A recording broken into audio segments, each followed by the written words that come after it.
Hello and welcome to the Golf Course Lawn Show. My name is Ron Henry and I'm here to help answer your lawn care questions. Now, if this is the first time you're joining us, welcome. Super happy to have you here. The way this works is really simple. On your screen, you will see a chat box. In that chat box, you enter your question, concern, comment of the day, and I work through them in the order they come in. Now, sometimes I have the answer, sometimes I do not. But either way, we have an awesome time talking about lawn care and sometimes life. Guys, May is upon us. We're, what is it, quarter of the way through the year, right? Or no, third of the way through the year, right? So the first 4 months of 2026 are gone, and we are on our way to I guess the summertime, right? Late spring, early summer is upon us. So it's a great time of year to be into lawn care. You know, you figure most lawns should be largely coming out of dormancy by now. And, you know, if you're doing any of your major projects, where it be renovation or lawn leveling or whatever it happens to be, like now's the time. It's like go time for that, right? So it's a great time of year. We got some content from some viewers that sent some pictures in showing some of the work that they're putting in. And yeah, should be a good time. As always, we'll take your questions. If you feel like supporting the show directly, you can use the Cash App link there. It's a way for you to be a show sponsor. And as always, we're coming to you live on YouTube as our primary platform, but you can also watch the show on Instagram for the first hour anyway, Twitter and Facebook. So again, Instagram is only for the first hour that's on there, and then the stream will drop. So if you're enjoying the show and you want to come over, you can do that, right? All right, so let's get into it. Let's see what questions we have. Let's get rolling. All right, first up, we have St. Augustine Chris, which I'm guessing his name is Chris, and he's got St. Augustine grass. He says, happy Friday, all. Going to aerate, lawn level, and compost with I'm going to level this compost sand mixture. I like it.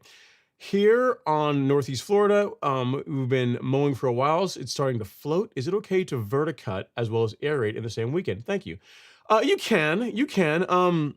what I'd say is this: if you're planning on doing some aeration work and you're going to verticut and you're going to level, just make sure the verticutting is light. You know what I mean? Like sometimes folks, when they look to verticut, they'll make multiple passes.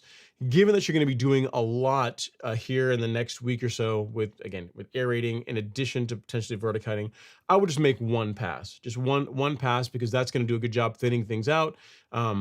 If I were gonna if we're gonna plan everything, what I would say is to mow the lawn a little bit lower than you normally would. I mean, I realize you have St. Augustine, so you can't go too low, but maybe lower that height of cut just a little bit. That's gonna, and bag the clippings. That's gonna do a lot for pulling some of the debris out.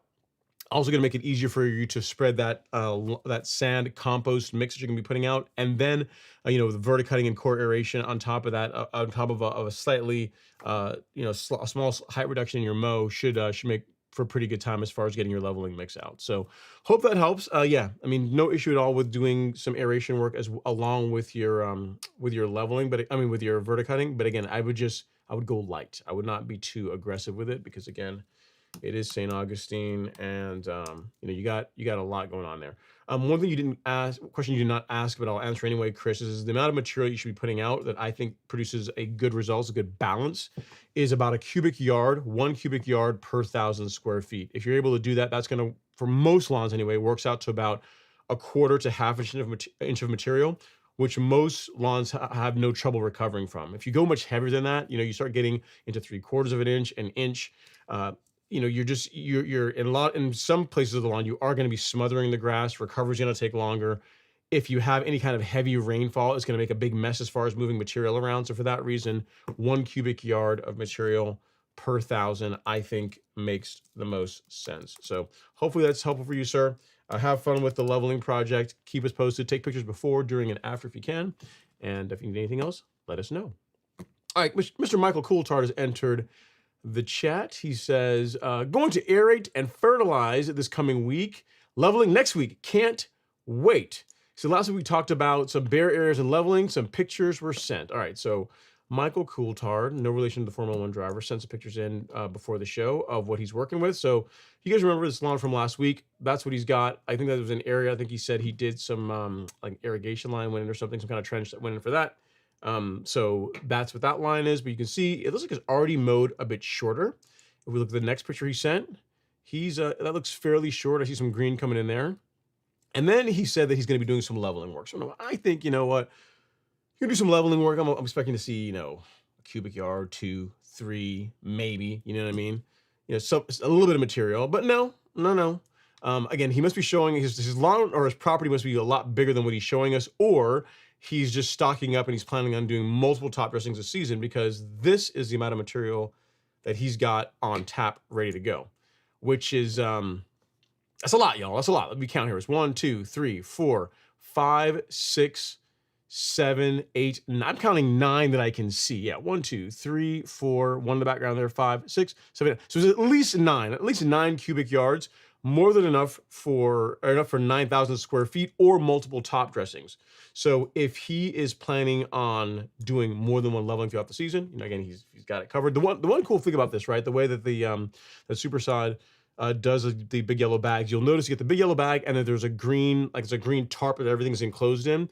So you technically, you can keep that, and they're all tied off. So you can keep those tied off, and for the most part, you can store it there for a while now without issues. So I'm not sure what Michael's planning, if his lawn is really that big, or if the plan is to do multiple top dressings this season. Either way, you went with the good stuff. It's going to make your life a lot easier as far as putting the top dressing out.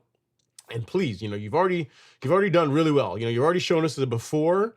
You showed us what you're going to be working with. If you can get out there and show us some during when you're actually at it, and the after, we would really, really appreciate it. It's awesome stuff, man. Looking forward to seeing how the lawn works out. It's definitely not going to be for lack of quality leveling mix that you don't get a good result. So I think you should be great, man. And again, as far as the amount of material, 1 cubic yard per 1,000 square feet, my opinion, is like a good balance. And looking at your property, it doesn't look like it's got any like huge dips in the ground. It's hard to see in a picture. I mean, timers can sometimes flatten things a bit, but it doesn't look like I'm seeing any really major dips in this picture that I'm seeing here. So if that's the case, 1 cubic yard per thousand should work pretty well for you. You know what I mean? So again, keep us posted as far as how well it works out. Okay. Next up, we have Mr. Dan Taylor. Dan's in the live stream. He says, "Good Friday evening, everyone. I like your picture. That's something I definitely need to do right after aeration. Thanks for sharing your knowledge." You're very, very welcome, Dan. Yeah, that's a top dressing picture from a few years back when I was doing just compost. Just like a compost top dress on the front lawn. And I think it was kind of a cool picture. So I said, you know what?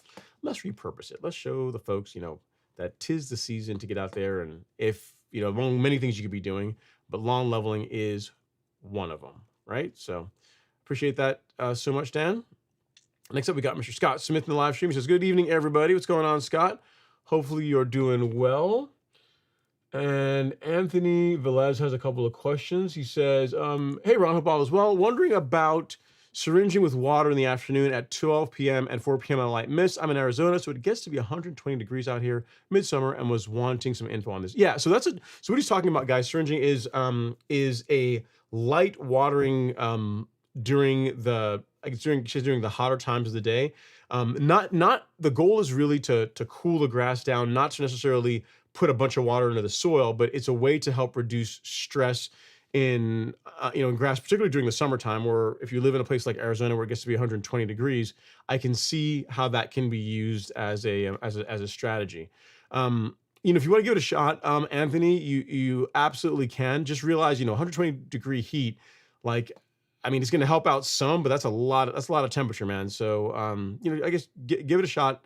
What you're planning on doing is a strategy that is employed to help minimize stress on the plant, especially when it gets hotter. I mean, we're only in May, so normally the folks in Georgia that tend to do that, it's more of a late June, July type technique. But again, with 120-degree temperatures, you getting done or getting started a month or so earlier, or a month or two earlier, I could see how that definitely could be a thing. So yeah, it's definitely, you're not crazy. It's definitely a strategy you can follow. 120-degree temps, though, it's going to be a challenge even with doing that. Okay, so here's a follow-up question. He says, another question: "How would you mow around the perimeter if my bricks are about 4 inches higher than the grass? Should I rotate directions each time?" I can't mow all the way up against the bricks because the grass then gets smashed down. So I'm trying to figure out the best strategy. Okay, so what I would tell you, Anthony, this is one of the situations where rotary scissors make a lot of sense. Now, rotary scissors, if you don't know, it's almost like a circular saw type attachment that goes on like a string trimmer. What it does is it helps produce a very clean cut, almost the type of cut along the lines of what you would get with a real mower, but you're able to go right up against fence lines, along bricks, that type of thing. That's really going to be your best bet because, you figure with a mower, even if you ran, I'm not sure if you're real mowing or not, but even if you ran, even if you ran the mower with like the most real mowers, there's one side that has something like the belts and the propulsion system, and another that I think commonly I've heard Lee refer to as like the zero edge, the edge that is more flat that you can tend to mow closer to obstacles with. Even with that, you're still not going to get right up against a 4-inch for this back of term, like a 4-inch curb, right? You're still gonna have to use it at a minimum like a string trimmer, but if you want a really good cut, going to something like a set of rotary scissors is really going to it's gonna help, it's gonna look better. So that is what I would recommend for you. I mean, altering the mowing directions, sure, but you're still not going to be able to really get that close without using some kind of either string trimmer or rotary scissors. So let me see if I can find a video that I did many moons ago. Yes, this one right here. All about rotary scissors. I got the ones from Stihl or however you pronounce it. I'll link it here in the chat for you. So rotary scissors video. So that guy right there. And here's the thing: what's interesting about these things is I used to think, hey, it's like a solution in search of a problem, until I finally got one, and I was like, you know what? I get it. It's not, what rotary scissors are like? They are not like the first attachment that you should buy, or even maybe the second or third attachment that you should buy. Like, I think you should go stick edger, string trimmer, a blowing attachment. But then right after that, man, there's an argument could be made for rotary scissors because they it's a very niche type tool, but the problem that it's designed to solve, like nothing else does it better. Like string trimmer, it doesn't produce as nice or a clean of an edge or clean of a cut as rotary scissors do. So that's what I'd probably put you into, honestly, if you're really trying to get a good cut to where like the grass right up to that 4-inch brick curb, for lack of a better term, matches the rest of the lawn. Okay, so hope that helps, sir. Sorry to make you have to go out and spend more money and buy equipment, but I mean, that's really going to produce the best result if you want it to look, if you want to have that manicured look all the way up to the edge. All right. All right. All right. And you said, yeah, the grass gets smashed down. So trying to figure out the best strategy. Yeah, I'd say rotary scissors. That would be my recommendation. That's what I'm going to say go do. All right. All right, next up is Mr. Jay Swabby. He says, good evening. What's going on, Jay Swabby? Hopefully you're doing all right. Thanks for coming by in the live stream. And Mr. Justin King has also entered the chat. He says, hello, Ron and gang. What's going on, Justin?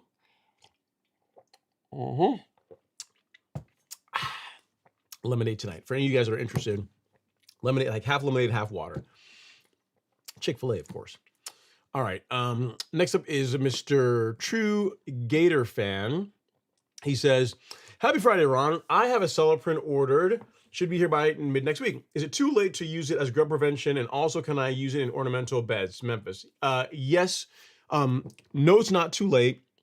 And yes, I mean, I know folks that use a Celloprint both in ornamental beds to put it in the soil, and also over the top of ornamentals sometimes if they've got insects eating at their plants. So the answer to your question is it's not too late. So yes, I would still put that down. And then as far as in ornamental beds, there shouldn't be no issue with that at all. All right. So yeah, good stuff. As far as rate, I'm not sure if you're going with granular or liquid. If you're doing liquid, I find the rate of 0.20 ounces. So if you've got the measuring cup here, so if you look at the Celloprint bottle, it's going to come with a fancy dancy measuring cup built in. Right. Let me get this in the way. So 0.20 ounces, about right there, is what I would use in a gallon of water over 1,000 square feet. That's a good catch-all rate for the insects that this product is labeled to control. And what that also does is it leaves enough on your annual limit that if you want to apply again in late summer, early fall, you can do so. So that's what I would tell you to do. Again, great product, really like a Celloprint, lots of benefits to it. All right, so hopefully that helps. Need anything else? Don't hesitate to reach out, True Gator Fan. But yeah, you definitely want to get your insecticide out. It's as far as like preventative, this is a great time of year to get your preventatives out. I have done my insecticide, my Celloprint app, as typically like late March, early April. But even now you can still get that done. As far as preventatives for this month, like if you go and look at the schedule on the Golf Course Lawn Store, if we go to resources and lawn care schedule, let's resize this so it fits a little bit better. There we go.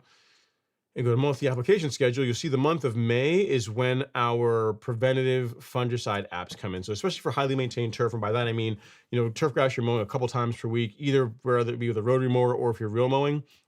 This time of year, even though it's been a drier spring than in years past, the fact that we're getting now a combination of rainfall, or typically more rainfall, and now increased temperatures, you're creating conditions where it's easier for disease to cause problems in your lawn. So a good, you say a form of insurance is to go out and apply preventative fungicide. I'm a fan of doing it in the beginning of May, like now, and doing another application in June, which is why you see here, spring fungicide app, Headway G or Pillar SC, and then in June, the same thing. And if you look here, we've got a Celloprint.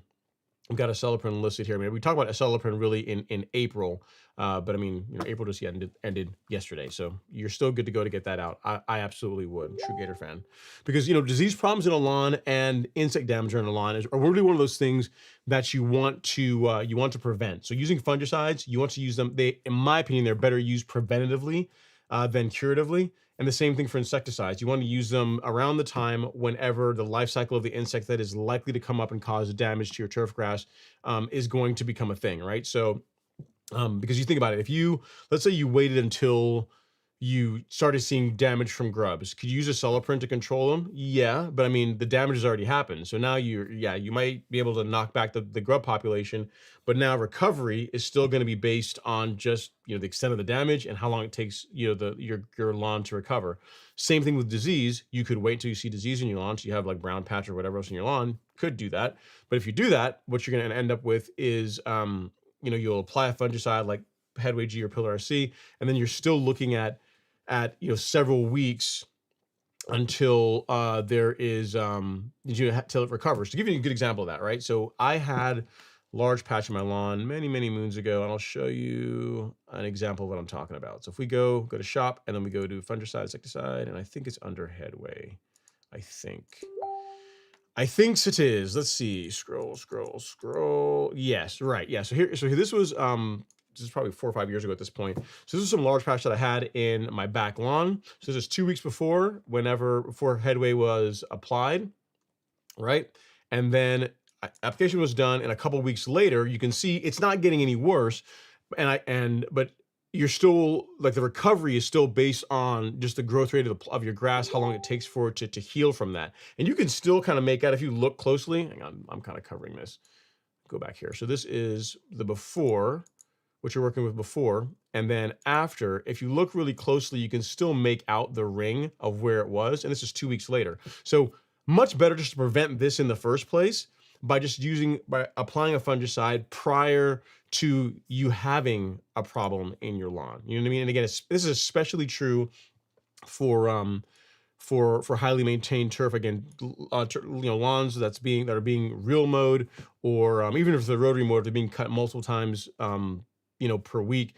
Fungicide is inexpensive insurance. So you look at like even golf courses, like the way they handle the program for greens. Like, greens will get fungicide applications every month. Some parts of the country as often as every 3 weeks, 2 to 3 weeks, they'll spray fungicide, primarily because, like, you think about it on a golf course, the greens are the most highly maintained turf out of all the turf on the course, right? They're cut more than fairways, than tee boxes, definitely than the rough. So you're talking about a plant that is just getting injured a lot more often, which makes it more susceptible to disease issues. So in their case, how they do it is they use fungicides preventatively, right? So we're not mowing quite at those heights. Our lawns aren't nearly as stressed, but still, a fungicide application, again, I think in May and June for lawns that are reel mowed make a whole lot of sense. All right, so that helps you, Gator fan. If you need anything else, let me know, and get your applications out. All right, next up is Mr. Rob Shaw. What's going on, Rob? Thank you so much, sir. Appreciate it. I salute you as well, too. Next up, we got Mr. Ninos Yokana. He's entered the chat. He says, hello, Ron Henry and everybody. I did my first real mowing this week. How was it? Scary? Was it as good as you thought it was going to be? The grass looked better or worse than you thought? For most people, the first time they real mow, the grass does not look as, like, the cut is better, but the appearance is not as good as they are thinking, because there's a bit of an adjustment period for most lawns.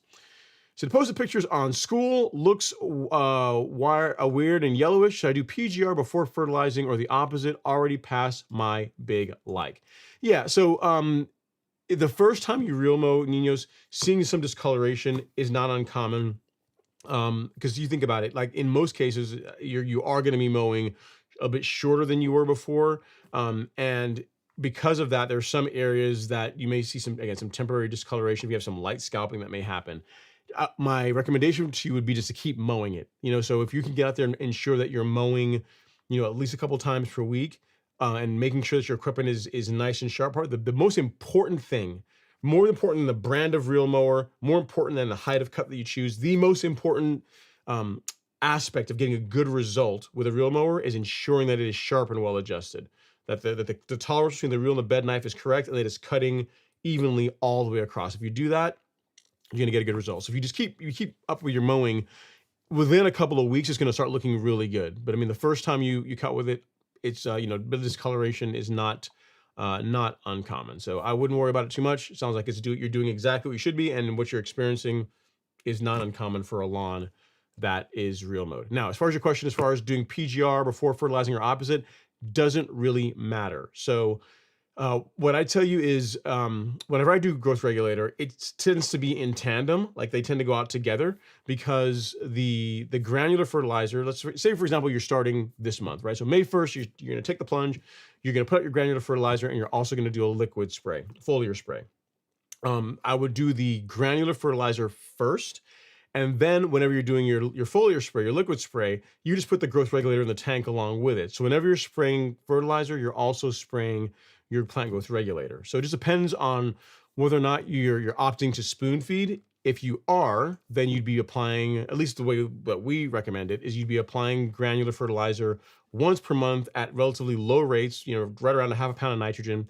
And then you'd spray liquid fertilizer every 2 weeks at about a tenth of a pound of nitrogen, right? And along with that, you can add your biostimulants like the carbon kit that we offer, along with any plant growth regulator that you want to put out as well too. So if you're doing that, you're basically putting out fertilizer and you're doing PGR at the same time. It's not an either or, it's like a together thing. All right.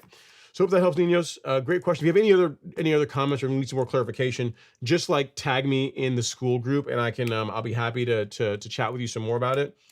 But yeah, that's it sounds like you're on the right track. And again, if you have any other questions, don't hesitate to reach out. On the topic, I know this is also the time of year when folks start getting into looking into doing plant growth regulator. What I'm going to link here in the chat, let me find it really quick. I'm trying to find that blog post. Normally I have it in, but I don't. All right, so if you on Google, you just like search like golf course lawn and then plant growth regulator or PGR. Once you get past the product links that are going to be in there, if you scroll down, there's going to be a blog that Google is called, Google renamed some of this stuff, but it's a plant growth regulator benefits. So this is a blog post. I'll share it with you guys here. I'll link it in the chat for you. All right, so let me clear that up. All right, there we go. Great. So this blog post all about PGR, talking about how plant growth regulation can make your lawn thicker and greener. Talks all about plant growth regulator, what it is, how it works at a high level, the benefits of it, some options for plant growth regulator in like Primo Max and UEZ. I like both of these. How to apply them, some tips on how to apply them and not get a lot of the most common adverse effects that are temporary that some people experience. And then the tips that I was just sharing with you, Ninos, about around strategies for doing split applications. So spraying it every couple of weeks instead of once per month. And to make it easier for you, we apply rates for warm and cool season grass for both Primo Max and for a new EZ. So pretty much it's a really good resource on PGR and how to use them, how we've used them for a number of years with a lot of great success. So I'll link this here in the chat for you guys for anyone that's interested in giving PGRs a shot, and because I think it's a great resource. Plant growth regulator blog. All right. So hopefully that helps. If you need anything else, do let me know. All right. Great question. All right, next up is Mr. Jason Harrison. He says, happy Friday. I'm out of town, so no lawn updates. You left the lawn? You're traveling? I don't know who authorized this one. He says, but it's been 2 weeks, so planning on hitting the yard when I return. It's if you're doing it now. I mean, if you figure a time to go on vacation or be out of town, like earlier in the season is better than like June, July timeframe. You're going to come back to a nightmare on your hand. I would say a nightmare, but you're going to come up with a lot to work with if you go out of town in the middle of the hottest time of the year for a warm season lawn, right? When it's really, really growing aggressively. Good stuff. All right. Next up is Michael Thomas. He says, Ron, I've been looking for moisture managers as I could not find or locate it. Could you advise I'm looking in the wrong area? No, yeah, we don't carry those products anymore. We are working on a replacement for them that we will be offering. But I mean, yeah, you're not looking in any of the wrong spots. They're just not there. So that's why you're not able to find them, unfortunately, Michael. All right. This question is an interesting question from the Jesp. He says, do you think that in North Carolina, Bermuda will grow slower than Georgia? Not appreciably so. I mean, you may, depending on where you are in North Carolina, your lawn may come out of dormancy a little bit later, and by a little bit later, maybe a week or two, than an area in Georgia, depending on where you are. But not noticeably. In other words, if you were in the northern part of North Carolina and then compare it to a Bermuda lawn in like South Georgia near like the Florida border, then yeah, there's going to be a difference as far as growth rate between those. If you're talking about, let's say, as close to North Carolina as you can be and as close to Georgia as you can be. So for example, I live in Northeast Georgia, so I'm about an hour and change or so away from South Carolina. And if you're in southern North Carolina, so like I don't know, what would like Greensboro, I guess maybe like an area or so, somewhere around there, or just across the border from South Carolina, there's not going to be a lot of difference in between how my lawn grows or a lawn in that area is growing, given similar soil, similar nutrient, and that type of thing, right? So the answer to your question is not really, as long as the lawns are in relatively the same part of the country. Again, if you're talking about northern North Carolina and southern Georgia, yes, there'll be a difference, at least in the early part of the season. But if they're closer, so like North Georgia, South North Carolina, shouldn't be that much difference. The Jesp. All right. So again, I wouldn't worry about it. I mean, in other words, I guess if the question you're asking is Bermuda a viable, I'm trying to read through the question here, but if is Bermuda a viable grass type or choice for North Carolina, the answer is yes. And can it work well there? Again, also the answer is yes. Is any advice with the drought if irrigation is not available? Not really, man. I mean, this year has been interesting in that this past week we've had quite a bit of rainfall. I think tomorrow there's supposed to be some rain. We'll see how much that really works out to.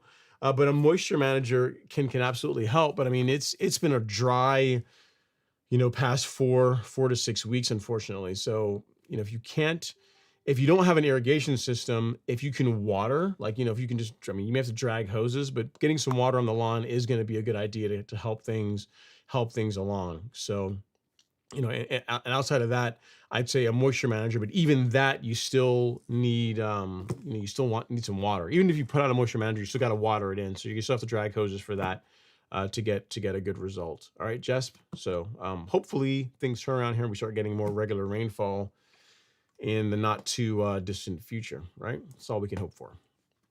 All right, next up is Mr. Brian Howell.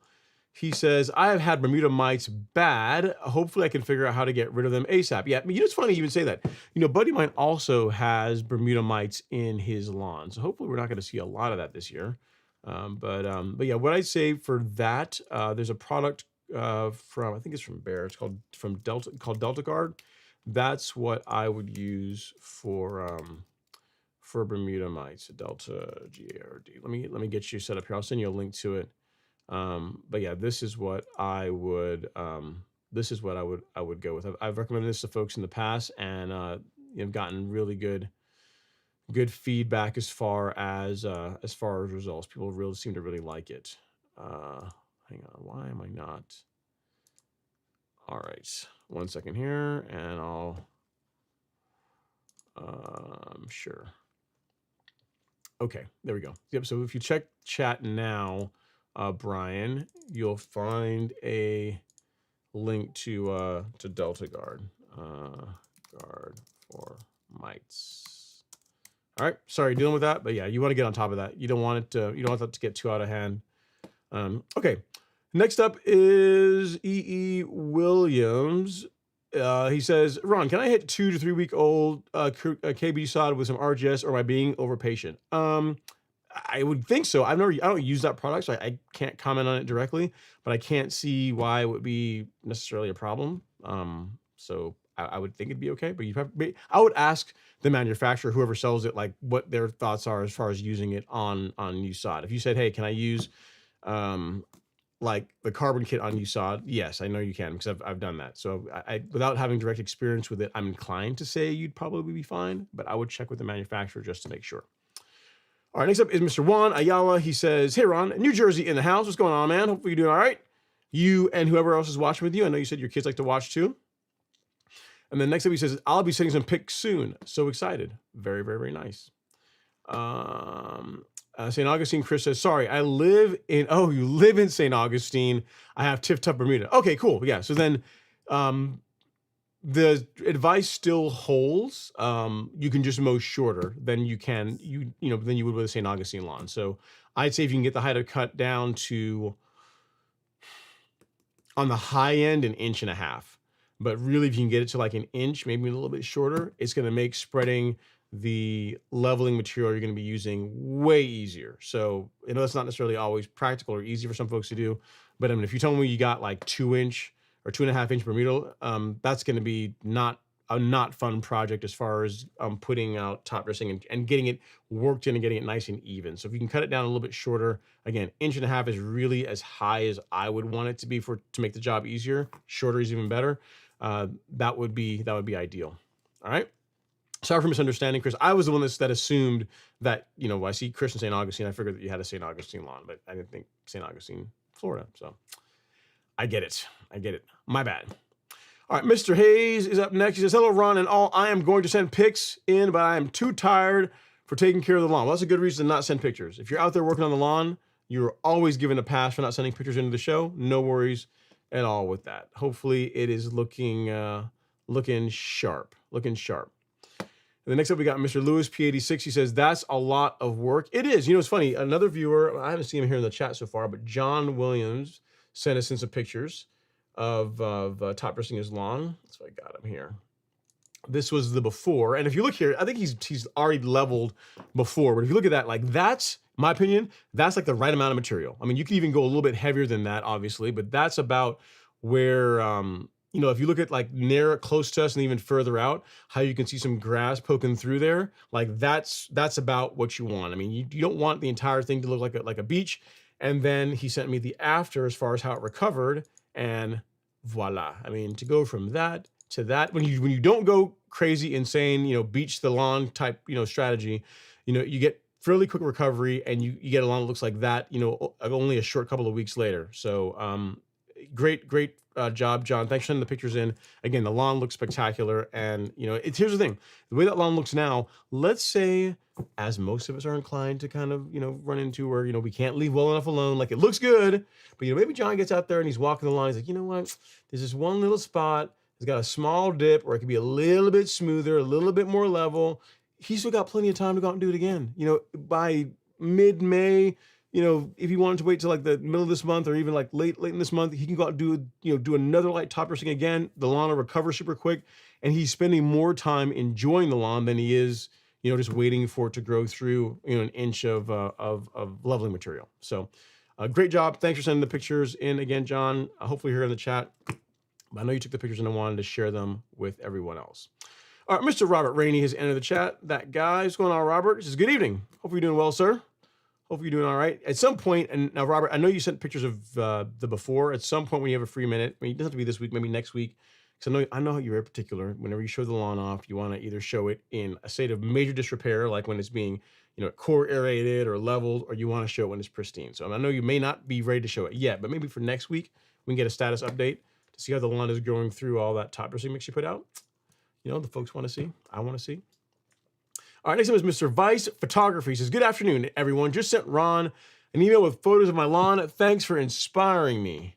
You send me pictures. Oh, Vice. Okay, here we go. Mr. Vice. I think I found it here. Oh, nice, dude. This looks good. You sent like, you sent me 2 pictures. I can get these in here. I can get these up here real quick. Let's go. Let's see. Vice 1 and Vice 2. And they look like they're in landscape, so I may not have to reformat them, which is kind of nice. I appreciate you making my life easier for me. Let me take a look here really quick, see what we got. No, they're not landscape. I spoke too soon, but it's okay. All right, so for any of you guys, and looking at this, it looks like, I'm not sure if he's real mowing this or not. It might be rotary mow, but it looks good, man. Okay, so picture 1 and picture 2. So thing 1, and the one thing we have to take time to appreciate is look how clean that edge is. Sometimes folks send pictures in. I mean, I've even been guilty of it, so I can't even talk, right? But sometimes they'll send pictures into the show, and the lawn will look nice, but the edge is all jacked up. Not this one. This is good. You took the time to make sure the edge is nice and clean. We appreciate that. It's like getting a haircut, but not having a good edge up. It's not good. And same thing here, right? Look at that nice crisp line along the sidewalk. You know what the things you find is, even if you're mowing a little bit taller, if you have a nice crisp edge, you kind of overlook that. You can overlook, a higher height of cut or a lower height of cut, but because the crisp edge really sets it off. It was like around that, look, a Japanese maple maybe that you got there. I'm not sure what that is, what kind of tree that is, but you got even around that your tree looks really nice. Overall, great work, sir. Thanks so much for sending the pictures in. Lawn looks awesome. Really nice work, especially the edge work. I appreciate that. Looks nice. All right, next up is Mr. Hill Green.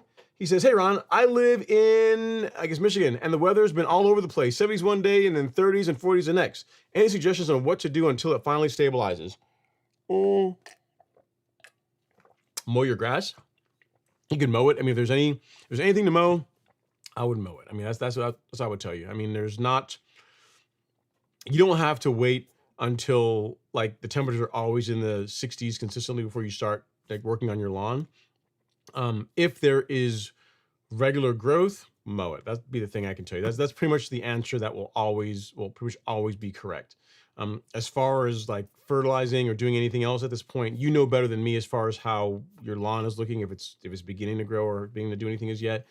I think even with you, and where in Michigan are you that you have 30s and 40s? That's what's wild, even in this late in the season. All right, well, at any rate, my suggestion would be to mow the lawn, and then, once temperatures stabilize, let's say your lows are in, the high 50s and going warmer, then you can begin feeding it and start doing all the things that you want to. But in the meantime, the answer I'd say is mowing. Mow it, and mow it some more. It's never a bad thing. All right, next up we got Mr. Gary Kellett Jr. Says, happy Friday, Ron. So I brought my mower into the garage to sharpen the blades and put on the Ron Henry loop on YouTube. I appreciate that. Thank you so much. Sure enough, we have your live stream came on. Wow, what a difference from then until now. Cool. Very, very cool, man. Thanks for the support. Appreciate you watching the show, even though you're in the garage working on your mower. But you know what? Here's the thing, Gary, you're doing the right thing. You brought your mower in, not just to rinse it off, not to change how to cut, to sharpen the blades. It's one of the most important things that people overlook when it comes to mowing. It's funny. I got an email from a viewer. What's today? Friday, Wednesday. They say, hey man, I don't know what's going on with my lawn. I'm mowing it regularly. I said, well, how? For some people, regularly is like once every 2 weeks. So we have different definitions of regularly. How regular are we talking about here? They said, well, every 3 days. I'm like, okay, well, that's pretty regular. He says, well, and no matter how much I mow it, I'm still getting, it has like this dull appearance to it. It's not popping. The color's not looking good. I'm like, huh, so you're real mowing? He says, yeah. I said, I said, when's the last time you either had a grind, sharpen your blades or backlapped it? Like, oh, like 2.5, 3 months ago. I'm like, that's not gonna work. I said, have you checked it that it's cutting paper all the way across the reel and bed knife? He's like, no, I haven't. And I said, well, go send me a picture. Go take a picture of the lawn, of the grass, close up. I want to see the edges of it. And sure enough, the telltale sign, one of a mower that's not sharp, and also one that's not properly adjusted, is instead of the grass edges being cut clean, you see it being, and I don't have a picture of it to show you guys, but it's like the edges are going to be like pinched. It's almost like you took the grass and you pinched and stretched it. So instead of like it being a nice clean cut, like with a pair of scissors, it's more like the grass got like squeezed and kind of elongated a little bit at the edges, right? Which is what he was seeing. So if you have that happening, which is very common, if you have a real mower that's out of adjustment and sharp, you can mow until the cows come home, and it's just never going to look good. So I always talk about mowing, the importance of mowing. But that comes with or assumes that the equipment is sharp. So whether you're running a rotary mower or especially if you're real mowing, mower's got to be sharp. Most important thing, I would say more important than brand, height of cut, is that your equipment is sharp. Because every time you cut the grass, you're injuring it. So by ensuring your equipment is sharp, you're minimizing the chances for disease problems. In general, the grass is going to look better, the color is going to look better, because you're not going to have like the first, the upper, edge of the grass being yellow and discolored, which will, if you do that over the entire lawn, is going to produce a dull appearance instead of a nice green pop that we really like. All right. Next up, we have Michael Coulthard says, yes, I have about 8,000 to 9,000 square feet of yard. It goes around the house, but the thin area is by the trees in that picture. I gotcha. Yeah, so if you got 8,000 to 9,000 square feet, this is the correct amount of leveling mix. I'm seeing 9 of the big yellow bags there, and you've got 9,000 square feet, so that's gonna work out really well. Really nicely done. And you said you have a thin area. Here's the thing. I mean, shade and Bermuda grass is again like ice cream and mayonnaise. The thin area, as we get into summer, it may do a little bit better, but it's still always going to lag behind like the part of the lawn that's getting direct sunlight. Like this picture you sent here, where a lot of that is getting like the area between, let's say halfway through the lawn, right? So it's not next to the house, not next to the tree line on the right. Like that area in the middle is going to look the best because it's getting the most sunlight. You're not getting shade from the home, and then the areas by the trees, the grass that's there is going to struggle a lot, and that's just always going to be, that's just going to be a thing. You know what I mean? So just realize that, and you know, your options are like cut the trees back so you can get more sunlight there. But yeah, it's completely normal. All right. But yeah, good job. 9 bags of leveling mix for 9,000 square feet sounds about right. All right, Justin King says, Ron, do you see that Oklahoma State just released a new Bermuda sod on March 31st called Endara 81? Mainly built for residential lawns. Should be available next season. Supposed to take less water. Huh, I have not heard about the this new grass. And what do they say for residential lawn? Here's the thing I wonder. When they say for residential lawns, what does that mean? Does that mean like for people that are like, I guess your normal folks are going to be mowing their lawn at like 2 to 3 inches? Or for folks like us, like lawn nuts like us that are real mowing? It'd be interesting to know like what criteria goes into a Bermuda sod that makes it more appropriate for like residential. You know what I mean? So I mean, I have to read up on it. So yeah. All right, great stuff. So we got a cash app. This one is from Mr. Rashid. Thanks so much, sir. I appreciate that. Sheed Matic. Let me get you in here, sir. So it says $5 I appreciate you. So your name in lights for whatever that means to you. And there we go. Thanks so much. Appreciate all the love and support. Okay.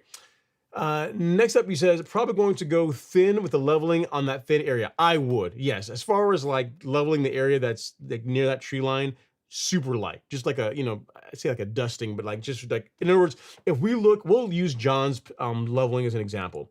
If you look at like in the middle of the lawn, I wouldn't go that heavy. And the one that's nearest to us near the like the sidewalk, I wouldn't go that heavy either. Like kind of like what you're seeing there in between, where you're seeing largely green with like a little, you know, like a little bit of brown showing through where the leveling mix has gone in, about like that. Maybe a touch heavier, maybe just a tiny bit heavier, but not much. I definitely would not make it look like what's close to the sidewalk or that little island out in the lawn, because you just don't have a lot of the sunlight you need to really fuel that growth and have the grass punch through. You know what I mean? So light would be the recommendation is what I would tell you. Okay. All right. Next up is Hill Green. He says, hey, I got a clay lawn with bare/brown spots. What's the cheapest way to build the turf back up? Any simple steps, Michigan area? So clear lawn, bare. So the question is this: why I'm going to the bare and brown spots. What's the cause of that? Like, what's causing the area to be bare and brown? Is it a wear issue, like a lot of traffic on it? Is it a shade problem? Because there's not really a generic answer to that question without knowing what's the culprit. Like, you know, like for example, let me give you an example, right? Like Michael sent us a picture of his lawn. He says, hey, like I got that part of the lawn on the right side of this picture. The grass is always thin there. I can't really, you know, it's got some areas that are more bare and thin, right?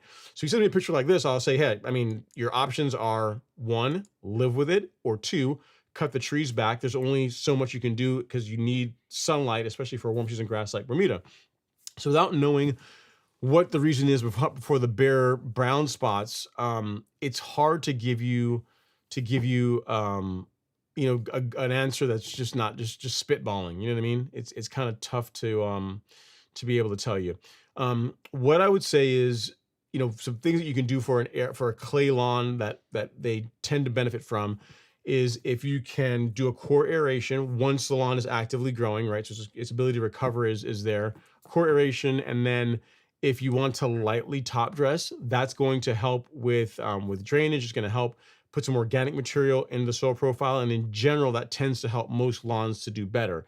But as far as like the one area that's bare or brown, without knowing like the reason why, like what's special about that part of the lawn that's causing it to not look good compared to everything else, it's tough to give you advice. I mean, for a cool season lawn, which I guess you have in Michigan, would be, I mean, you could you could like reseed the area, but again, without knowing why that particular area is having problems, and I'm assuming the rest of the lawn is okay, it's tough to give you advice. It's just not, again, just kind of like spitballing. So sorry I don't have a better answer for you that Hill Green, but maybe give you some things to think about as far as how to go about this. I mean, if you're still here and give me a bit more detail, maybe I can give you a better answer as far as how I would correct the problem.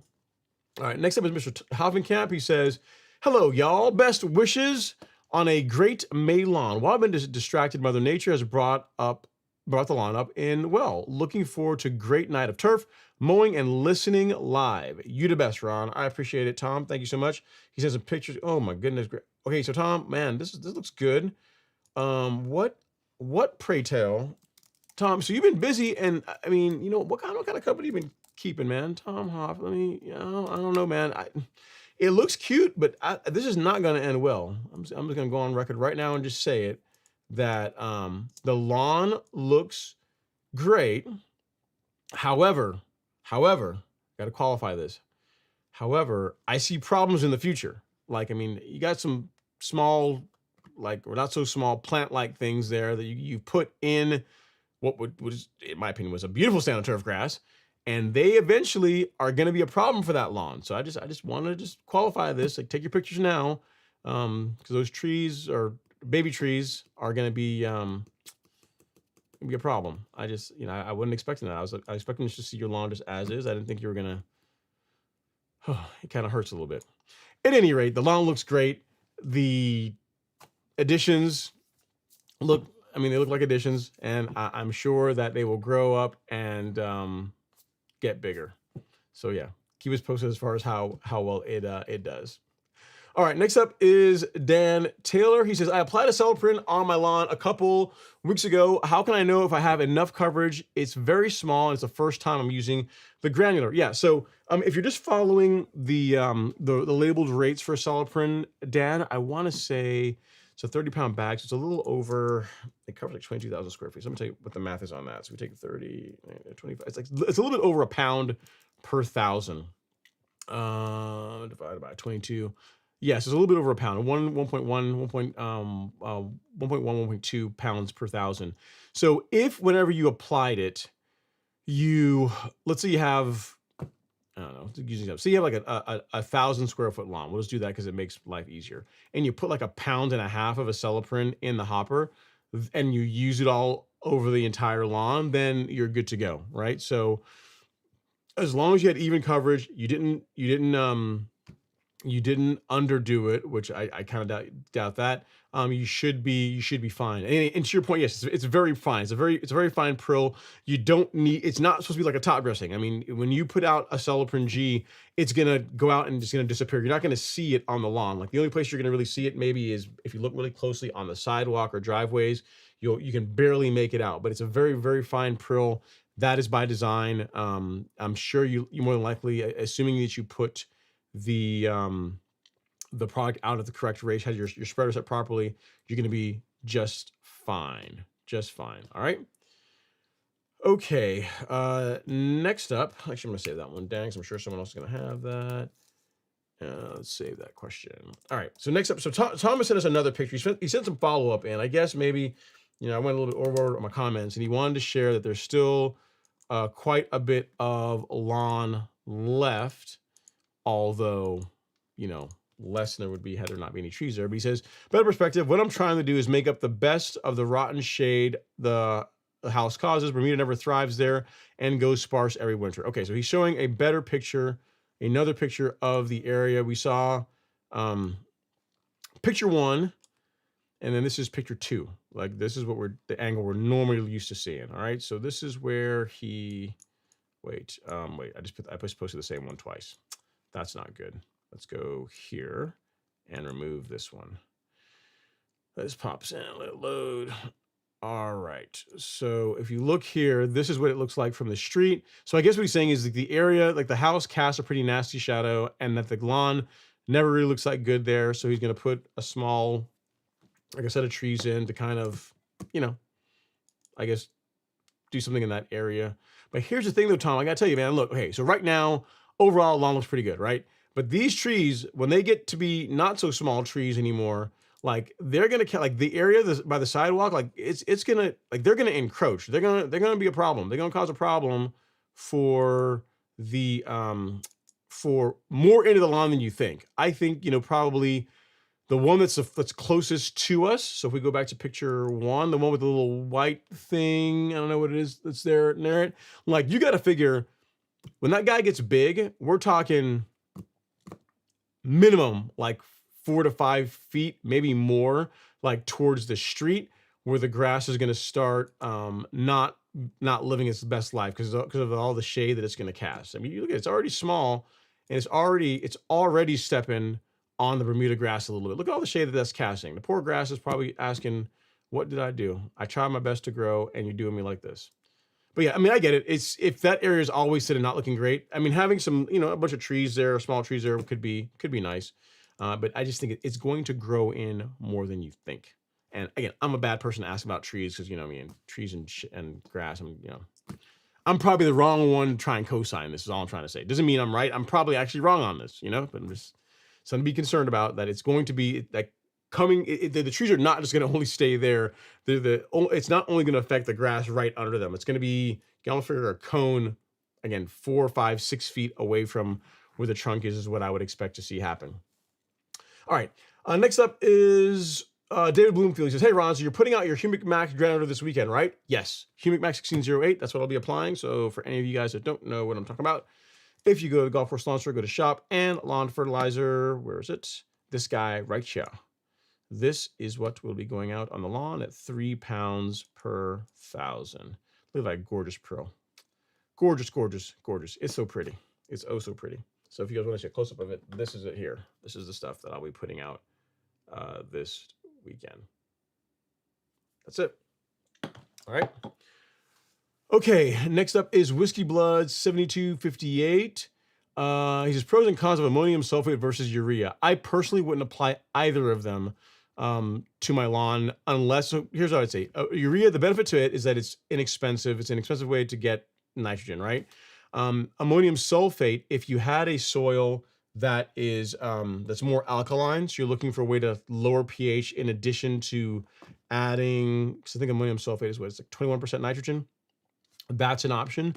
But as far as a use for general feeding, I'm not a fan of either of them personally. Like I prefer blended fertilizers that have a slow and fast release component along with other nutrient. Like if you look at any of the fertilizers that we carry on the Golf Course Lawn Store, they're all going to have some fast releasing nitrogen and some slow releasing nitrogen. So you get feeding for a bit longer, and it's going to reduce the chances of you having doing any kind of burning or damage to the lawn. In addition, you know, your blended products are going to have like humic acid in them, some kelp in them. Some of them will also have some micronutrients. So that's really what I recommend and what I personally use for fertilizers versus using AS or just straight urea. Again, the big benefit to those is that they're relatively inexpensive. So from a cost saving perspective, it's kind of nice, but they're less expensive because, in my opinion, they're just not as good. They're not a good choice as like a blended product for a more complete feeding solution. All right. The only reason why I would use ammonium sulfate instead of urea would be, again, if you have a soil that where your pH is a bit higher and you're trying to bring that down, ammonium sulfate would be a better tool for that than urea. All right. Hope that helps, Whiskey Blood. Next up is Paul Walnut 02. He says, aerating tomorrow, going to be using your compost mix and 901C. Cool. Can't wait. Very, very cool. Very cool. Lori Herbert says, any situations where you should not use plant growth regulator? Yeah. So if a lawn is, let's say you had a lawn where you have, say some disease issue, an active disease problem in it, or an area or a lawn that is, that's thin, heavily shaded. In those situations, I would not use plant growth regulator. So for example, if Michael Coulthard says, hey, Ron, I'm really looking at putting out some PGR on my lawn, I want to spray the whole thing. I say, you could, but like that area along the tree line, like it's already not doing that well. It's not really not naturally growing very fast. I really wouldn't try and do anything to help suppress that if it were me. So, so to answer your question, Lori, so lawns that have any kind of active disease problem going on, I would not be so quick to introduce plant growth regulator. And if you have a lawn that's already just struggling due to environmental conditions like heavy shade, I also would not be quick to introduce PGR. Outside of that, there's tons of benefits to it. I mean, even outside of reduced mowing, which is why most people do it, a big benefit from an appearance standpoint of using growth regulator is seed head suppression. So we haven't, I mean, it's starting to happen now, but here in the next few weeks, like you're going to start seeing seed heads really become a thing in Bermuda lawns and zoysia lawns. So, and if for people that already have applied Primo or a new EZ or both, they're going to see less seed heads in their lawn than people that have not. So it's another benefit to using growth regulator, in addition to all the, the more hardiness in the turf, more resilience, less mowing, and seed head suppression. So there's really not really any negatives, in my opinion, to it, especially if you're doing a program that is along the lines of what we recommend, which is where you're out there every couple of weeks spoon feeding the lawn. All right, so hope that helps. All right, True Gator fan says, can a Celiprin be tank mixed with a biostimulant like RGS, Humic, etc., or would you do the apps separately? As far as with, I don't use any of those products, so I can't tell you how or if there would be any weird interactions like mixing them together. What I would tell you with a Celiprin is you're going to be applying it and watering it in. So ideally, it makes sense to apply it with products that that need to get into the soil to work. So if any of the products you're talking about are ones when you tank mix them you mix it with a Celiprin, there's not any weird reactions, and they are also designed to be watered in after application, then yeah, you should be able to do that without really any negative results. So, but again, I don't use either of those. I don't use RGS, so I can't tell you if it plays nicely with a Celiprin. Again, you'd have to ask the manufacturer that. But if you're talking about several products and they are all designed to be watered in after application, ideally that's a good stack to put together if the timing around when you're trying to put it in, put it all down makes sense. All right. Okay, next up is Lawn Lovers. Is listening to your live while leveling my lawn in Beaufort, Georgia. Tired, but loved it. Awesome. Thanks so much, Lawn Lover. Glad to hear that you get at least some motivation while you're out there leveling the lawn. But here's the thing, once you get through with it, it's super rewarding. You're still early in the season, so you're gonna get to really enjoy a nice, smooth, level lawn and all the benefits that go along with that. So it's temporary. Just think, all the pain of top dressing is temporary, but the glory of dominating all the other lawns on your street is forever. So sometimes sacrifices must be made. All right, Michael Coulthard is up next. He says, Ron, separate question. Since I am leveling, should I wait to do PGR till after leveling? This is a great question. So I've done it both ways. I have years and years ago when the first time I first leveled my lawn, I did not use plant growth regulator. Every time I've leveled my lawn since probably the last 4 years, my lawn has been under regulation when I have top dressed it. So if it's the first time leveling it, I would say no, because in those cases, people tend to go a little bit heavier. And if you want the lawn to grow through faster, limiting that growth or slowing down that vertical growth with PGR doesn't make a whole lot of sense. Now, having said that, though, if you're just like your second, third, fourth top dressing, you're doing more of a maintenance type work, and you're also being sensible with the amount of material you're putting out. Again, 1/4 of an inch to 1/2 inch of material on the high end. The lawn's really not going to have trouble growing through that quickly, even when it's under regulation. So it's really your call. If it's your first time, which I think in this case it's going to be, I wouldn't. I would just wait, because you got 9 bags, 9,000 square feet of lawn to cover. It also looks like you've got, while we're mainly talking about the trees, you've got the house there, and there's trees. It looks like it's surrounding this property, so it looks like the lawn, this grass sees more shade than, like, say, my lawn does, where it's pretty much just wide open. So for this go, your first time leveling it, I would say let's pump the brakes. Let's wait until the lawn grows through the leveling mix before you introduce plant growth regulator. But then next season, when you're just doing some maintenance or some spot top dressing, if you wanted to introduce PGR mid-April and didn't level after that, because again, you're gonna be going pretty light, I wouldn't see an issue with that. Again, it's what I have personally done on my lawn for a number of years. All right. Okay, next up is, Michael, that's a good question. Someone else is going to ask that, so we'll save it. We'll make a short out of that. How about that? What time is it? 8 o'clock. All right. So, okay, next up we have Gerald Jennings. He says, hey, Ron, is PGR application more for Bermuda than zoysia grass because it grows much faster? It can be used on either of them. There's still benefits to zoysia for using PGR as well too. So again, seed head suppression, there's benefits to it. Is it as necessary? I guess it depends on the height of cup that you're maintaining your zoysia at. I mean, zoysia does grow slower than Bermuda, but it still would benefit from plant growth regulator. So to answer your question, it's not just a Bermuda thing. It's really an every grass thing. You could use it on fescue, on zoysia, I mean, you can use it on pretty much all turf grasses. So zoysia is really no exception. So, all right. Next up is Anthony Clacken. What's going on, Anthony? It's been a minute, or Antoine rather. He says, happy Friday, all. It's been a while since I've attended. Hope everyone is doing well. We have been, man. Not too bad. Hanging in there. We have another cash app. This one is from Luis Ayabareño, $25. Thank you so much, sir. Let me get you up here, Luis. Like you're being dethroned, Sheedmatic. Let's see, Luis, and I don't want to mess up this. Cool. All right, so there you go, sir. Your name in lights, whatever it means to you. Thanks so much. I really appreciate it. Okay, next up is Kyle Walker. He says, I laid down about 8,000 square feet of Astro Bermuda in the back in the scary worst before it gets better phase. Okay.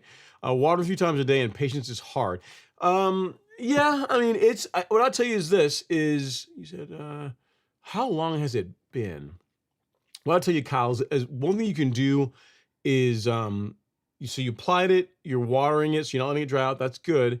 But then as soon as you can begin mowing it, do so. As soon as you start seeing it rooting in, you start seeing new growth on the sod, start mowing it. That's gonna really accelerate the lawn, the grass rooting in and establishing that much faster. So that would be the only advice I would tell you outside of what you're already doing. Also, even though Bermuda is less disease prone than say zoysia, if you're watering 3 times a day and you're going to be doing that for a while, it's not a bad idea to get fungicide out. You know, to do a preventative fungicide out would not be a bad idea, given the amount of watering that sounds like you're doing on the lawn. All right. And as far as what I would say, if you like granular, go with Headway G. If you prefer liquids, go with Pillar SC. All right. Next up is Postage 545. He says, Ron and crew, good evening. I have turf type tall fescue and ryegrass, but I read somewhere that it could also be helpful to overseed with Kentucky bluegrass in the fall because Kentucky bluegrass repairs itself. Question, does that sound right? Okay, personally, no. I would not. You already got fescue and ryegrass. Unless you're really a fan of KBG, I wouldn't really introduce that. Well, I think what they're talking about is that Kentucky bluegrass, whereas like most fescues and ryegrasses are more bunching type grasses, meaning they don't really have the ability to spread via rhizomes or stolons, like most of them anyway. I mean, there are some cultivars, but the majority of them do not.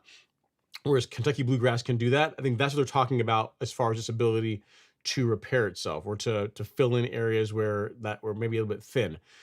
The negative to doing that is that if you have, now you're going to have like ryegrass, turf type tall fescue, and Kentucky bluegrass. And the one negative I'd say to that is if you ever wanted to control, say, Poa annua or Poa trivialis in your lawn, the herbicide that is really effective for that, a product called Velocity PM, there's only certain cultivars of Kentucky bluegrass that tolerate this, right? Because KBG and Poa annua or annual bluegrass are kind of related.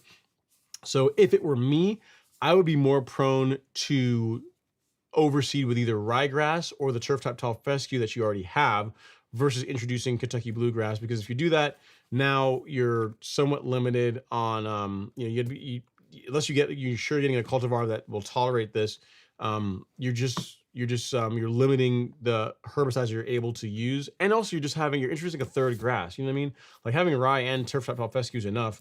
You start introducing Kentucky bluegrass as well to it. It's a bit much in my opinion. So for me, I would just do, I would either overseed thin areas with the fescue if you like that a lot, or reseed with ryegrass if you prefer that. That's what I would do. I personally would not introduce KBG. And again, what I think they're talking about when they talk about it repairing itself is its ability to spread. Whereas in general, ryegrass and turf type tall fescue don't do that. There are some that do, but most do not. Okay, next up is Gary Kellett Jr. He says, I just got a bag of Caravan G being shipped to the house. We got some rain coming in Tuesday in the Chicago burbs. Is it early to throw it down, or should I wait till the end of the month? No, not too early, because with Caravan, here's what you're doing, Gary. You're using the insecticide in Caravan for your grub control, and then the azoxystrobin that's in Caravan for your fungicide. That can count really as your May fungicide application and also your insecticide app. So yes, as soon as it arrives, I would put it out. Now, what I would not do is apply, assuming you're following our program and you're doing another fungicide app in June, I would not do Caravan again. I would switch to something like Headway that is strictly a fungicide, because you don't need to apply insecticide like 2 months in a row. You know what I mean? So for what you're getting, like now is actually a great time to use Caravan. It's just I would not do it like month after month after month, because you don't need to apply insecticide, every single month. All right. Hopefully that helps, sir. Keep me posted as far as how that works out for you. All right, next up is Lewis P. He says, what's up, Ron? T-Nex versus Primo Max. Is there a difference? Thanks. Yeah, so the active ingredient in both of them is trinexapac ethyl. The carriers, though, are different. So like the stuff that's other than the active ingredient in Primo is different than what's in T-Nex. I had asked one of the scientists, one of the guys from Syngenta about that, because I've had this question before in the past. It says, yeah, they offer, like even amongst Syngenta, they offer Primo, and they also offer Podium, right? If you look at the label for Podium, the label for Primo, like the active ingredient, the AI in it is the same. The amount of active ingredient is also the same, but the carriers are different, and the quality control between the two of them. Not that there's anything wrong with Podium, but just Primo is just held to a tighter standard. So it's a better growth regulator than T-Nex or even Podium, which is why it's what I run on my lawn. All right. That's the facts of the matter on that one. All right, next up is Brian Howell. He says, thanks, Ron. I definitely let the mites get out of hand. I didn't deal with them last year when I noticed it, and now I'm paying the price. Yeah, so get an insecticide out for them sooner than later. You don't want to let them run too rampant, because again, if you let this go on for a few more weeks, they're going to cause a lot of damage to the lawn. And let's say you then get an insecticide out, right? So you're able to knock them back. You're still going to be in a waiting game to, for the lawn to heal from the damage and begin, growing back in and start looking good. So better just to prevent the problem in the first place. You know what I mean? So that's what I would tell you. All right. So, okay, cool, Rashid. Thanks so much. You sent me some pictures. Looks like they came like these. Yeah. Like the first thing you sent me to the Google Drive, it looks like it was not set to wide open, so I couldn't access them. So you guys remember, Rashid sent us some pictures last week. He was planning on doing some leveling work, and the pictures that he's sending now, this is an update 1 week after doing the leveling. So let me get these up here really quickly on the live stream for you guys. You can check them out. And again, another example of, in my opinion, someone that is doing it correctly, like not being crazy with the amount of material that they are putting out. Yes, number 2, and then number 3. All right, so 1, 2, and 3. Cool. All right, cool. So here we are. Show and tell time. More lawn leveling pictures. So as far as you want an example of what your lawn would look like or could look like a week or so into it, that looks great. You know what I mean? You can see he didn't go too crazy heavy with the amount of sand, and overall the lawn is growing through it quite nicely. Quite nicely. There's a lot to like there. A week from now, it'll be even that much better. And you can see, like, the area that's in the middle, that looks like that area was a bit lower and took a bit more sand, more material, but everything else took less. And again, it's growing through quite well. So nice work. Thanks for sending those pictures in, Rashid. Appreciate it. All right, next up we got Mr. Andre Taylor. Andre, let me get, actually, why don't I maximize this window? Why did I do that? All right. He says, what's going on, Ron? Happy Friday. Any tips on using a spreader, Scott's Edgeguard Mini? I have a greener path line days after applying the fertilizer. I can't even see where I make my turns. Yeah, so it sounds like you are, your overlaps are not really where they need to be. What I'd say is you need to be able to see like how I don't have a mini to know like how wide the swath, like how wide it throws. What you could do, I'm trying to think of an easy way to do this without making a mess. I mean, you could make what you could do is you could make, I always hate to do that. I hate to have you put fertilizer out on your driveway. But I mean, the long and short of it is, if you have an area that is lighter, so like you're having an area where fertilizer is not going, so it's lighter, and then you have the dark, and light, or you have light, and then like a really dark. If it's like same color, really dark in the middle, then you're overlapping too much. If you have, green here, really light in the middle, then you're not overlapping enough. So whatever you're doing with your passes, I would either narrow them or make them a bit wider depending on what you're seeing in the lawn. So you're saying you have a greener line days after applying. So what that tells me is that you're probably, depending on where the line is, you're probably overlapping a bit too much to where you're putting, more fertilizer in one spot in that line than really needs to be. So you may just have to spread or to widen out your passes a little bit to help improve that. You see, I can't even see where I make my turns. Yeah. So it just sounds like just application wise, it's not going out as even. Again, I don't use that spreader, so I know a lot of folks that use Scott's spreaders, and they get pretty good, they get decent results with them. So I'd hate to point blame at the spreader. I'd say let's try working on your technique as far as how wide or narrow your passes are, how much they're separated, and seeing if that helps improve things. That would be my thing. I mean, you could go out and get like an Earthway, which is a great spreader, and you can, for that one, you're talking about 6 or 7 foot wide pass that it will cover. But again, your Scott spreader can what you already have can work well. We just need to make some adjustments in your passes. You know what I mean? So hope that helps. It just sounds like you're either not overlapping enough, or in this case, overlapping too much, because you have one area where the line is a lot darker green than everything else. All right. So hope that helps, sir. Sorry you're dealing with that. Like anything else, like applying fertilizer, applying lawn care products is a skill, and while you're having this issue now, if you keep practicing it, within a month or two, or within a couple of applications, you'll get it figured out, and then you won't have this problem anymore. So if first time doing it, it's not uncommon for people to run into this, and you'll be able to correct it with some practice and some adjustments, some tweaking, as far as how far apart your passes are. Okay. All right. Let's see here. Heads up, Ron, you've got something on your upper right lip. All good. Just thought I'd mention it. I don't know. Maybe may I mess up shaving. Next up is Devin. He says, "What's up, Ron? Looking forward to some good turf talk. Rachel has been crushing it mowing for me every other day." That's pretty awesome, man. That's good. So here's the thing. Has she moved onto the powered mower yet? Are we on the Toro yet? Or are we still push mowing it? That's pretty cool, man. That you got a good one. It's pretty awesome. Wifey's, mowing the lawn while you're down for the count. That is awesome.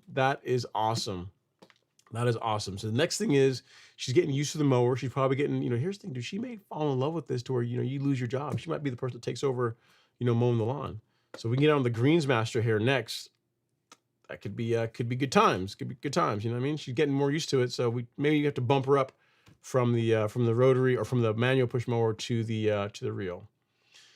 To the powered reel mower rather. All right. Next up is Sir Jen says, "Hey Ron, do you still spoon feed?" Yes. What are your nitrogen goals for each application? So for the granular, it's 0.5 pound of nitrogen once per month. And then for the liquid, it is 1/10 of a pound of nitrogen every 2 weeks. So all in over the course of the month, it ends up being around 7/10 of a pound of nitrogen that the grass sees, and that produces nice, even color, even growth. That works well. So the majority of it comes from the granular, and then the liquid supplements every couple of weeks. All right, next up is GLC334. He says, hey, Ron, I'm in Connecticut with perennial rye lawn. I leveled last year in real mow, but I have some snow mold spots and a lot of bumps due to minor frost heave. Should I roll, overseed, or level first? Roll, level, or overseed. I would do, if it were me, I would, if you're going to roll, I would probably do that first, and then I would roll, level, and then as part of the leveling work is when I would put out the grass seed to fill in or to help recover from any areas that were damaged. So if you're going to be doing any kind of major work to try and level out bumps or anything like that, let's do that first. And then, you didn't mention it, but I would core aerate and then level. And then as part of your leveling project, when you're done, if you want to put out some seed to, help those thinner areas to recover, that is the order that I would do things in if it were me. All right, GLC.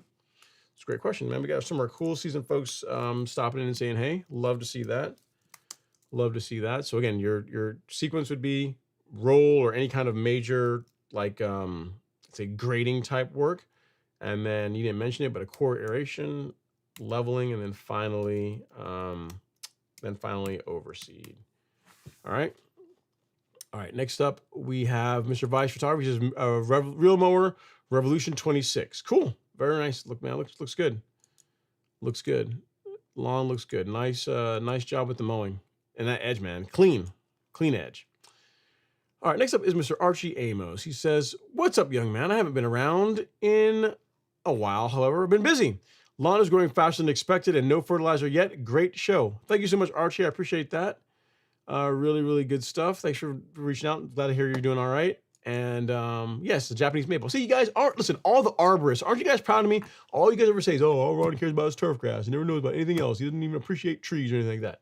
See? So I was looking at Vice's lawn. I said, oh, that looks like a Japanese maple he's got there. And see, I nailed it. I feel proud of myself. So see, I know a little bit about trees too. A little bit. Next up is Hill Green. He says, hey, we're just coming out of winter and my lawn's mostly clay.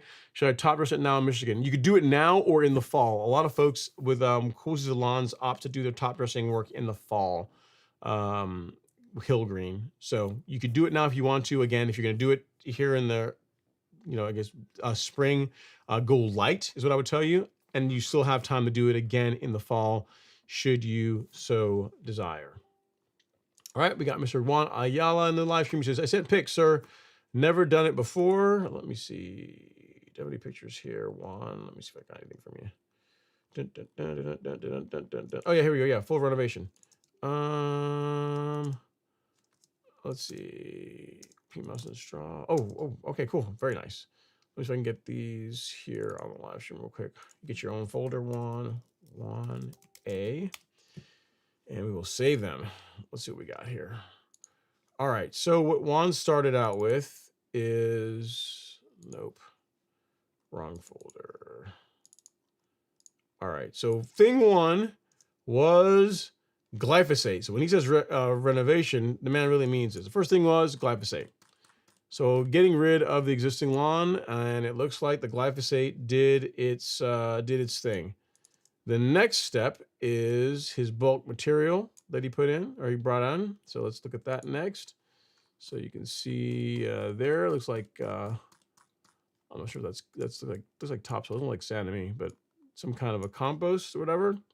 And then next up we have our peat moss and straw. So that going down, showing, I guess, the materials been put out, and he is seeding it and using sod to keep the seed in place. And then finally, the full or we can see where he was in 2025 and where he looks right now in 2026. So this is what it looked like before, and this is what it's going to look like, hopefully. Well, we're here. It's in process right now. So the top is, oh, why did I do that? Let's sink you back down. The top is where he started. So this was 2025, which, you know, I got to tell you, it looks pretty good. That looked pretty good last year. And then this year is where we currently are. So I have no doubt that this is going to come out really nice, Juan. Keep us posted, because even before it was looking pretty good. And now with all the prep work you're doing, that should come in very, very nicely. So definitely continue to take pictures for us. Keep us posted of it. Whenever you take pictures, if you can, it makes it easier for me to show them on the show. Instead of taking pictures with your phone like this, turn it sideways. They're more in landscape, because it formats better for the show if you can do that. Small ask, but I mean, if you can't, you can't. But if you can, just turn your phone sideways. Looking good. And then Sheedmatic says, I sent you pictures of my leveling work. Saw it, man. It looks good. You didn't go too heavy. Looks like it's growing through nicely. Really do like that. Next up is Morgan. He says, hey, Ron, Morgan here in Atlanta. What is the best granular product to apply to Bermuda grass, prevent and get rid of fire ants? I would go with Advion fire ant bait. So if you go to the Golf Course Lawn Store and go to, where is it? Scroll up here. Go to shop. Go to fungicide, insecticide. I think this is where we have the Advion. Yep, here we go. This here. This is the stuff to use for fire ants. Absolutely love it. Great product. Discovered this almost 10 years ago, 8 years ago at this point. And it's pretty awesome. Really easy to apply. Really fast results. I believe there's a video in this that talks about how some techniques for using it to get a good result with it. So Advion fire ant bait is what I would go with if it were me, Morgan. And you can use this not just on grass in Atlanta, but really, you know, it's good for any grass type. So great product. How to get rid of fire ants. All right. So in the product description, under the product detail, there is a video that you can watch that shows like how I like to use it for good results. Okay. He says, let's see. Ghost Cat says, hey, Ron, do you recommend seeding thin spots in the lawn after a new lawn germination was 95% successful?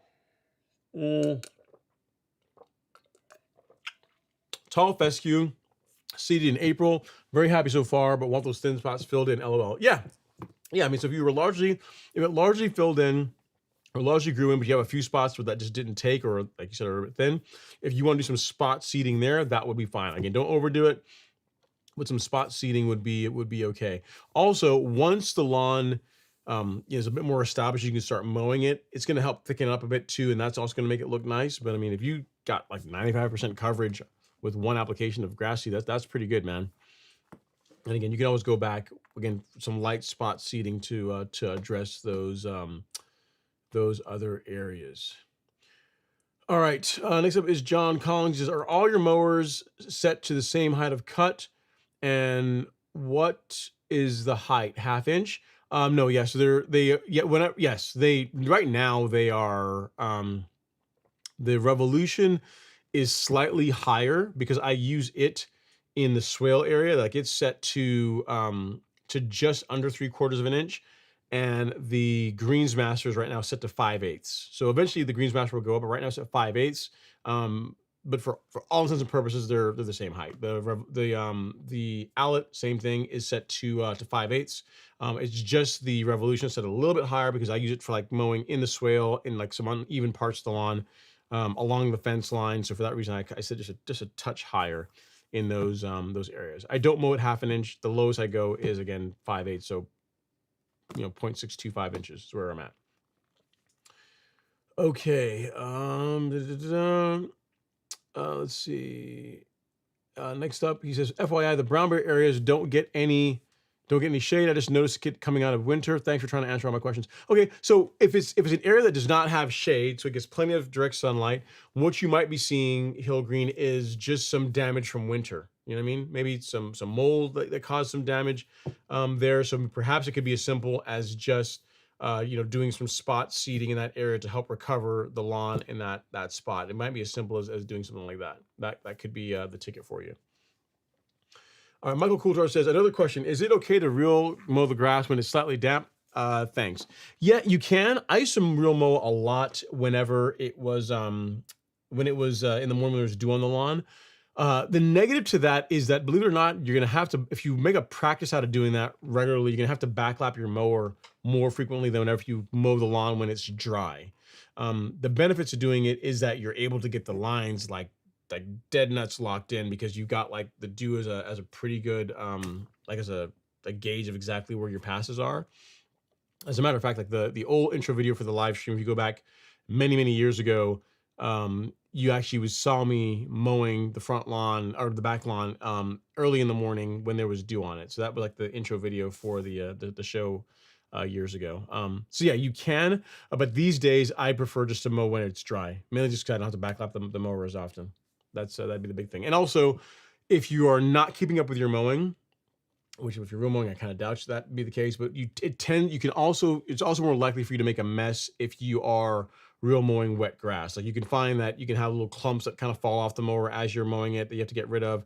And the mower also gets more messy if you mow a wet or a damp lawn, you know what I mean? So you're gonna have to go out and like rinse it off and blow it off when you're done with it. So it just adds more maintenance in the sense that you're going to be backlapping it more often. The mower gets more messy, and then also the chances of you having little clumps of wet grass ending up throughout the lawn is also higher if you mow it when it's damp versus when it's completely dry. So for that reason, I don't do it as much as I used to in the past. All right. Scott Smith said, Ron, send some pictures for this week. I mowed today with the rotary mower. Let's see, Scott, what you got? You send me some pictures. Let's see what I got here. Yeah. I'm gonna get 2 of these on because I have to resize them because they're big. So yeah, I'm gonna get 2 to 3 pictures up here, Scott. We're gonna pick this one.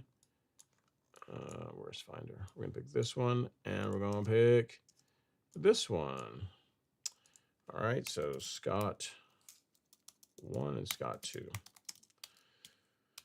Oh, okay, and there we go. All right, so picture 1, right side of your house. Lawn is looking, let's see here. Again, compared to your neighbors, especially like the lawn on the right, the color of your lawn looks a lot better. But then this picture looks really nice. You can really see how the lawn is really starting to wake up and the color's starting to come in quite a bit better. Yeah, again, if you look the domination line between, compared to your neighbors on the left, you can see your lawn gets a whole lot more love than the neighbor's lawn. So yeah, nice work, man. It's coming in pretty good. Just shows you, even with a rotary mower, you can get a great stand of turf grass. Big thing is, keep it sharp and mow regularly. Brian Howell says, are you rooting for any teams in the Stanley Cup playoffs? Not really. I don't really follow hockey. So no, not really. Next up is Gary Kellett. He says, I still can't pull the trigger on using liquids. Man, why? They're so much fun. I have a flow zone, which I use for spraying insecticide. What would you use for a beginner type fertilizer or something to make me comfortable?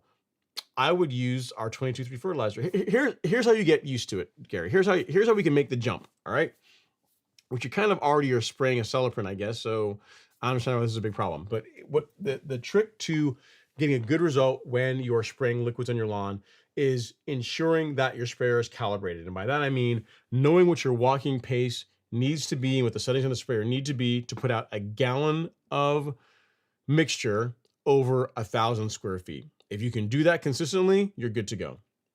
And a way we can do this that is practically no risk is once you figure out like what your walking pace needs to be, you can take your sprayer, your flow zone, and you put like 2 gallons of water in it, right? So take 2 gallons of water, measure it out, put 2 gallons of water in the tank, and then measure out a 50 by 100 foot section of your lawn. So it's 1,000 square feet. Then go out there and just walk as you normally would and spray 1,000 square feet, but with nothing but water. No risk, right? You're not gonna hurt anything. And then when you get done walking the 1,000 square feet, take the tank and pour whatever's left back into like some kind of measuring, like a gallon container. And what you should have is about 1 gallon of water left. If you got like way more, then you are walking way more than you're walking too fast. If you got way less, then you're walking too slow. So you're either putting out too much or too little. A couple rounds of this, you'll figure out what your walking pace needs to be.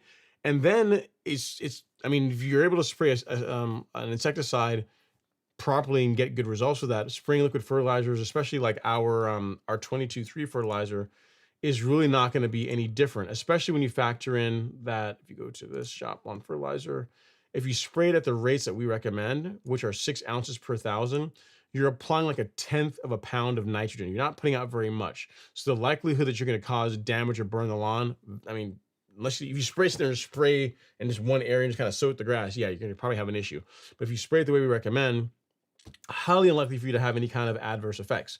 So if you just follow that guidance where we figure out like what your walking pace needs to be to put out 1 gallon of material of solution over 1,000 square feet, and then put nothing but water in the sprayer, put 2 gallons of water in the sprayer, walk 1,000 square feet, pour what's left into a container, and it should be around a gallon. If you did that, hardest part of spraying your lawn is solved, right? You know what your walking pace needs to be, and that's locked in. The next thing is just accurately measuring the amount of product, which we make it really easy. It's like 6 ounces per gallon, which covers 1,000 square feet. So it's really not bad. Not that bad. You can do it, I promise. Not hard.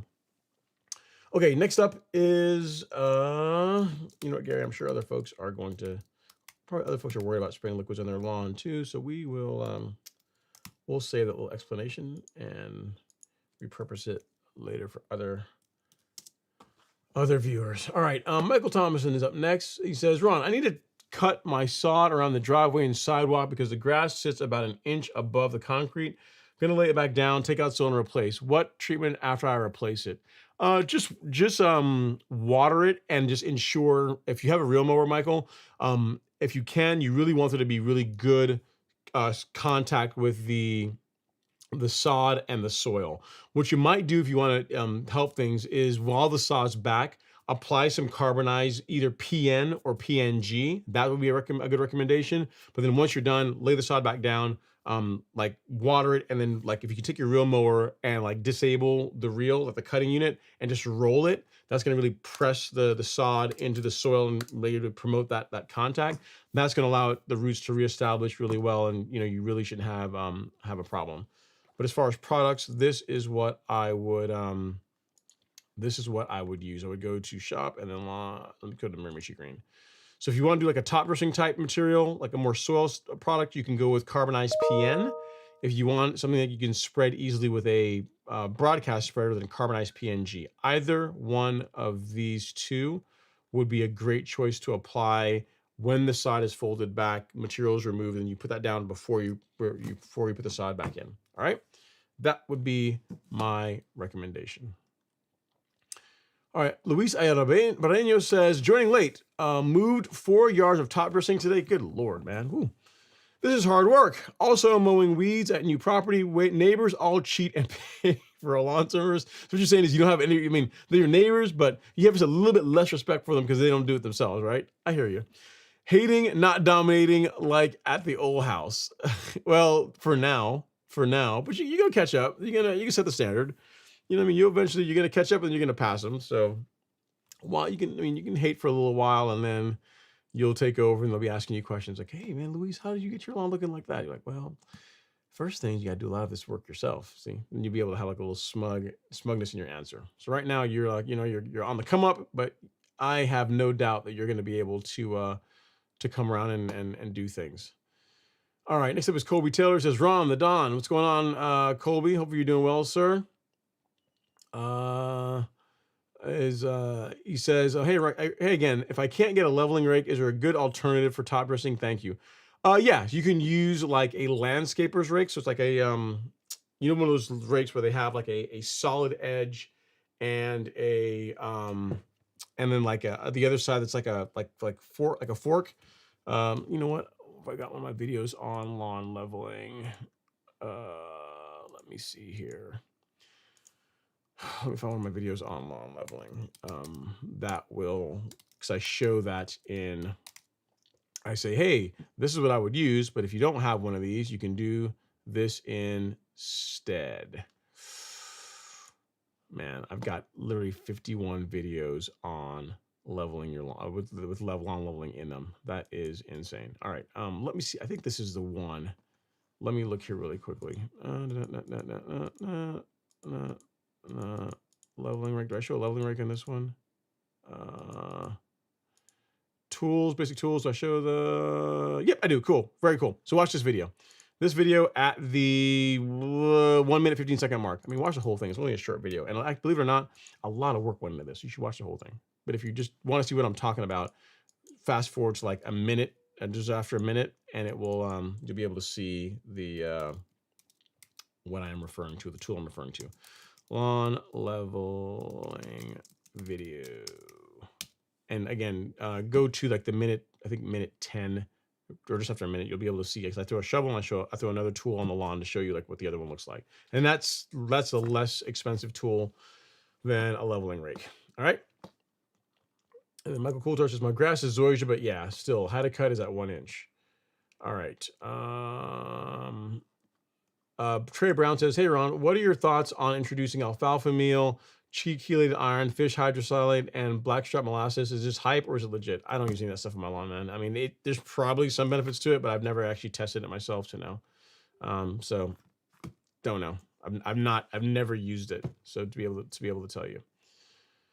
Next up is Jeffrey Robinson. He says, hey, Ron, I am preparing to aerate with Home Depot rental. Is it beneficial to put pre-emergent in the holes along with carbon kit and humic max? No, I would not do that. I would not. No, I wouldn't go out and do another pre-emergent application after core aeration. I would not do that. What I would do though, as part of whenever you are aerating, is you're renting a piece of equipment, is to rinse it really well before you put it on your lawn, because you don't know where that aerator's been. You don't want to potentially transfer problems from previous lawn into yours. Now, granted, they tend to do a pretty good job. At least here in recent years, they tend to clean the stuff up before they send it out. But just for your own security, when you get the equipment in, I would rinse it off pretty well before you use it on your lawn. And no, I would not do a pre-emergent application after core aerating. If you've already applied your pre-emergent, you really shouldn't have to go out and do another one just because you aerated the lawn. All right, next up is Seti. He says, bad news, Big Ron. My Green Master let out the famous clunk. Oh, Lord. Now I need a new reel. So the clunk was first for the reel, and this next clunk is going to be for your wallet, right? The trusty Honda still fires up. Nevertheless, the Fert is still up, turf is still up, but the strap action is gone. Well, man, that stinks. That stinks. That stinks. Well, I mean, you can get it. You should be able to get it repaired. I mean, but you could be looking at, man, almost $1,000 if you're using like a genuine, all Toro parts, with labor. You could be looking at close to $1,000, right? So it's not cheap to fix. But if other than whatever's damaged, I mean, assuming nothing else is damaged, but I mean, if the mower can be fixed, and it's in good shape other than whatever this issue is, it might be worth fixing. You know what I mean? Because once you do this, you'll have like pretty much a brand new mower, and it'll go for years and years and years after that. So sorry you're dealing with that, but I mean, I would say either fix or get a replacement of the same one, because once you go Greensmaster, it's really tough to switch away to anything else. I mean, they do a really good job mowing. Andre Taylor says, I think I need an upgraded spreader. Sure, if you decide you want to go that route, Andre, I'm a huge fan of the Earthway 2050P. It's what I personally run on my lawn. Yeah, folks, I like it so much I actually bought 2 of them. I had one, I gave my old one to my neighbor, and it's still going strong. I saw him out there using it the other day. So the 2050P is what I would go with, Andre. So Earthway 2050P spreader. All right, there you go. Let's see. Is it Sheet Maddox says, is it okay to apply herbicides on a lawn that is still recovering from sand, or any applications of anything? I mean, when you say yes, I mean, if you've got some weeds here and there and you wanted to spot spray, I really shouldn't see a need or shouldn't see a problem with that. I mean, I probably wouldn't go out and blanket spray a lawn that it was just top dressed, because I guess the thing would be this, Rashid, would be my question, is that if the weeds were there, like, I would have probably taken care of that prior to going out and doing the leveling work. Now, if you're getting some weeds, maybe that was introduced with the leveling mix afterwards, I would wait until the lawn is recovered largely to where you're mowing it again, and then take care of that. That's the way that I would go about it. And with the herbicides, as long as you're sticking to the correct rates, and they're labeled safe for your grass, it should tolerate it pretty well. You know what I mean? But again, just if you're trying to be super cautious, I would let the lawn recover first and then take care of the weeds afterwards. Next up is Lewis P. Says, think about using premium products only for the front main piece and mid for the back lawn. Thoughts? You could. I mean, it's up to you. I mean, you're just going to end up with like more products in your garage, right? Instead of like having just one set of fertilizers, one set of things that you use everywhere, you're going to have like 2 sets of bags, 2 sets of liquids. It's kind of a, I mean, if it doesn't bother you, you can do that. But I mean, answer your question, yes. If like budget really allows you to only use the good stuff on the front lawn and the showpiece, that would be fine. You're just gonna be storing again 2 different types of granular, 2 different types of liquids, and so on and so forth. So you can absolutely do that.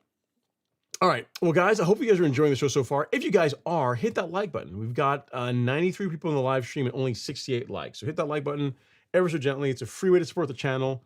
Really, really would appreciate it. All right, next up, we have Having the Time of My Life, 2008. It says, Juan, why kill off your beautiful lawn? Because we can never leave well enough alone. While we look at this lawn, right? While we look at it, you look at this and you say, where's Juan's pictures? Oh, what do I do with them? Yes, while you look at Juan's pictures, where is it? I think it's this one. Yeah.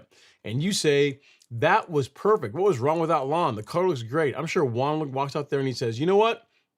It looks good, but you guys don't see the little mild discoloration here and there, the different types of grass I've got throughout here, the small little things that drive me crazy. I mean, other people see perfection, but all I see is an area for improvement. That's probably what happened. So this is why he's going through and hitting the reset button and starting over. So while, to your point, having the time of my life, it looks pretty good to most people. If he looks at it all the time, he probably sees things in it that we don't see. And, it's also fun too, right? It's also fun to do renovation. It's fun to to go through and change up and do a reset and have like just a fresh brand new lawn. So it's fun. And he probably sees things in it again that we don't see. So that's the reasoning behind it, if I had to guess. Let's see. CG5 for Life says, greetings, Ron. I found a treasure in the yard this week. Sent you pictures of the discovery. Hopefully it can recover. I don't, what's your name? I don't see any, I don't have any emails that are, yeah, I don't see anything any emails that I haven't answered yet. So maybe you said it's the wrong address. Okay. Next up is, TS88199. It says top 3 real mowers for a homeowner. And give you the ones that I have experience with. I would say among the top 3, again, ones I have personal experience with, I'm going to say the Greensmaster, any of them. I've got a 1600, and granted, I'm a bit biased, but I mean, I love the way that mower cuts. It's still the best cutting mower that I have. The Revolution, the Real Rose Revolution, also a great mower. Value for money, pretty tough to beat. I would say Allet. The problem is that the guy that used to do the distributor for Allet here in the United States, he's not doing it anymore. So I don't know what kind of support you would really have if you invested in an Allet mower in the US these days. So I don't know that I would really I don't know that right now I would really recommend them. They cut great. They have a lot of really cool features and benefits to them. But without knowing for sure how you'd be able to get parts or get it serviced, that would mean, make me leery about recommending as an investment. So Greensmaster or any greens mower, so either Toro or John Deere, or a Greens or so the Revolution is a great mower as well too. Some folks like the Rolex. I don't have any experience with the new ones, so some people seem to like those too. You got the trimmers, the True Cuts. As far as mowers that I would recommend personally, a Toro Greensmaster or the Revolution. Those are the ones I have direct experience with. The third one, I'll just reserve that for whatever else I come across that I actually like. But those are 2 mowers that I feel I have no issue with saying, yeah, this would be a good choice for your lawn, because one, I have a lot of direct experience with them. And they both served me pretty well. All right. Okay, next up is Cedric Garth. He says, "Hey Ron, how is Bermuda seed sold by the golf course lawn? I believe I have common Bermuda. Will it blend with the seeds sold on the website?" No. So again, so the the the grass seed that we carry, that we sell, if you're going to go to that, I would go like the one route, like a full renovation. I would not use it to overseed an existing lawn. I really wouldn't do that. So if you guys don't know what he's talking about, here in the past few weeks, we introduced a grass seed on the golf course lawn. So if you go to shop and then soil test kits and grass seed, this guy right here. So it's palmia, and it's again we're gonna be growing some of it here soon. I got some stuff going on at the house right now that I've got to get worked out, but I mean I'm gonna be growing some of this in a planter on my back patio, so you guys will be able to see that. But if you're doing this, I would go renovation. I would go reno. I would not overseed an existing common lawn. I mean, here what you could do, Cedric. But it's an expensive way to do things, and it'd be kind of wasteful. If you wanted to try it and see how, if you wanted to overseed and try it to see how it looks, before you killed off the entire thing, you could do that. But I'm almost positive it's not going to match. So I really wouldn't recommend it. I would say, just to save time and effort and money, because you don't want to go out and throw a bunch of grass seed out and then have to go out and kill it all off and start over again, is to just do a full renovation. Burn down your existing lawn, use if you're gonna go that route, go use glyphosate and fusilade 2. Like, that combination is really good for getting rid of Bermuda grass. So I would blanket spray that, and then come back with this. Come back with this grass seed, like a fresh start. That would be the way that I would go. I personally would not do an overseed. I don't think you're gonna like the results. It's not gonna blend and look really good. All right. Okay. Next up is Michael Coons. He says, "So we all know about aerating a lawn has benefits, but how much of a hit or damage might a Bermuda lawn take regards to rhizomes and stolons? Thank you." None. Practically zero. If anything, it's going to encourage more growth. It's not going to hurt anything. Not going to hurt anything. When the lawn bounces back, it's going to be thicker, more dense, going to look incredible. You're not going to hurt anything at all, Michael. As a matter of fact, if you go out and you aerate a lawn, and you look maybe only a few days afterwards, you look in the holes, oftentimes you'll actually see roots being growing through those areas where the holes are. So it's not really a negative. Like, a big benefit to aeration is, yes, for relieving compaction, but it helps helps air, water, and nutrient to get down in the soil, and the roots respond really nicely to that. So there's really no negative to it. All right, Justin King is up next. He said, "Ron, just want to say, just in case it would help anyone, I swapped my bed knife on my California trimmer to the Real Rollers bed knife. It turned my California trimmer into a much better cut." Yes, it could be very well. I wouldn't doubt that, Justin, because I know that Lee, I know he sources, he takes some of the parts and he sources his own suppliers for them. So it wouldn't be surprised that he's using perhaps a higher quality steel that just will hold the edge a bit better. That's probably what you're experiencing. So yeah, good tip, man. Thanks for sharing that. Next up, we got Daniels and Bestiny. She says, "Hey Ron, thanks for the show. I bought a second hand 25-inch McLean 10 blade with a grooved roller." Nice choice. "I have a slope lawn just like yours. What is a tip to go uphill and how to keep the line straight? LOL." Okay, yep, great question, Daniel. First of all, congrats on the new mower. We got to clap it up for that. Congratulations. And then, as far as the tip or trick to getting a good result when mowing a slope is if we go back, use our example here. If this is your sloped lawn, there's a couple different ways of mowing it. You could go up and down. You can go lengthwise. I don't really recommend either of those. Of the different ways you can mow your lawn, a sloped lawn, going up and down is the way I would highly try and discourage you from mowing it, for a couple of reasons. One, it's just frankly just kind of dangerous, because if you're going up or down, you can slip and the mower's right above you. It's just not great. Second, if you're mowing up and down with a real mower, when you are going uphill, the mower is going to cut lower, and when you're going downhill, it's going to cut higher. So you're going to have this terrace, high low stripes. It's going to look like garbage. And then so I would just say I swear off mowing straight up and down. The next option is to mow lengthwise. Depending on how sloped your lawn is, this can work. But again, even with that, The side of the mower that is on the lower side is going to cut just ever so slightly lower than the side that's on the higher part of the slope. So again, you kind of get like this stepped terracing type effect that, I mean, depending on how extreme the slope is, you may or may not see it. The best way, in my opinion, I've done this through a lot of testing and I've mowed a whole lot of sloped lawns, like for years and years and years and years, is to mow diagonally. So if you have a sloped lawn, instead of mowing up and down, which I'd say like don't never do that, or mowing lengthwise, which again not great, but it's better than mowing up and down by a ton, would be to mow like this. So you make your passes diagonally. Reason for that is you're more evenly spreading the weight of the mower over the lawn. The cut is going to be better. It's going to be more even. And just it's just in my opinion, this is the way to do it. Again, I've been cutting a sloped lawn for almost 10 years now, and that by far is the best result. If you wanted to double cut, what you could do is you could first mow lengthwise and then finish up with a diagonal cut, and it's gonna have a really nice, that's gonna produce a really nice look. But again, the thing I would say is don't bother with going up and down. The cut's gonna be terrible. And it's just frankly just more dangerous. It's more of a slipping hazard in this type of thing, right? So either lengthwise or diagonal. Diagonal being the best for a nice even cut, in my opinion. All right. So hopefully that helps, sir. Enjoy the new mower. McLean 10 blades sounds like a nice bit of kit. So get out there and use it and have fun. Have fun. All right. Next up we have Gary Kellett Jr.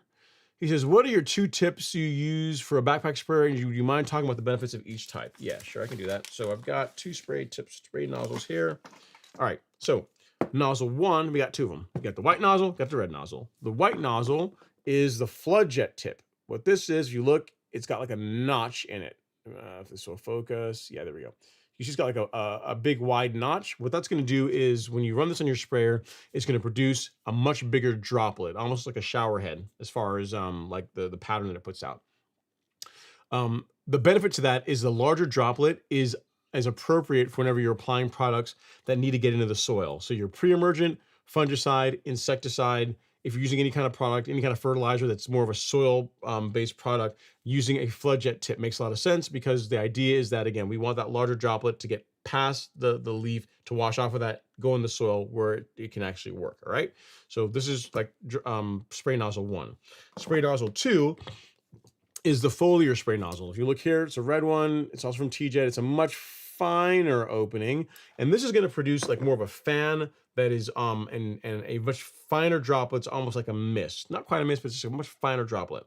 This is appropriate for liquid fertilizer sprays where where the fertilizer is designed to be absorbed by the plant via foliar uptake. So if you're trying to spray like liquid fertilizers, like the one that we carry in the golf course lawn store, if you're spraying plant growth regulators like a new EZ or Primo Max, if you're spraying the golf course lawn carbon kit, so if you go here to shop and lawn fertilizer, like if you're spraying, let me see here.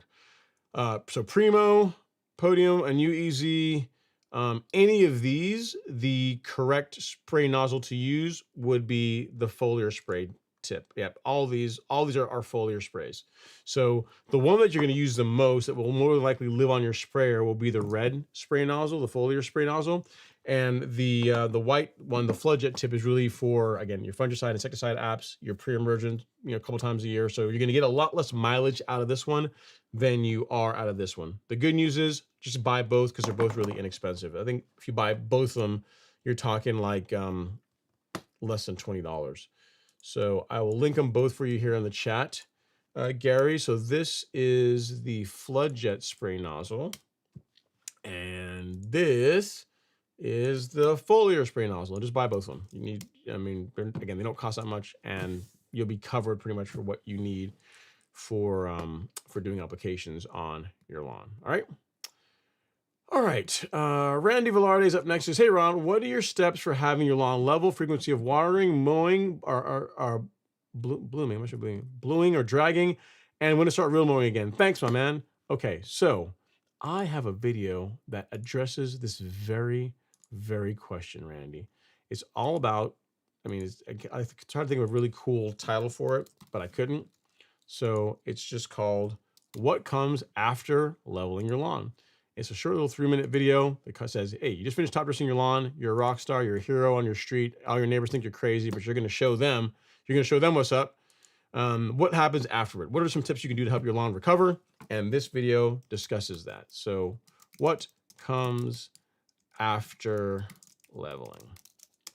If you want the 30-second answer, what I always recommend is for folks to water for the first 3 days. So water every day for the first 3 days after leveling your lawn. It's going to help it settle. And then you still want to drag the lawn also every day afterwards, mainly to pick up any kind of debris, rocks, stones. It's also going to help the leveling material settle in and kind of expose the tips of the grass blades. So you can let the grass get light, so it's going to recover faster.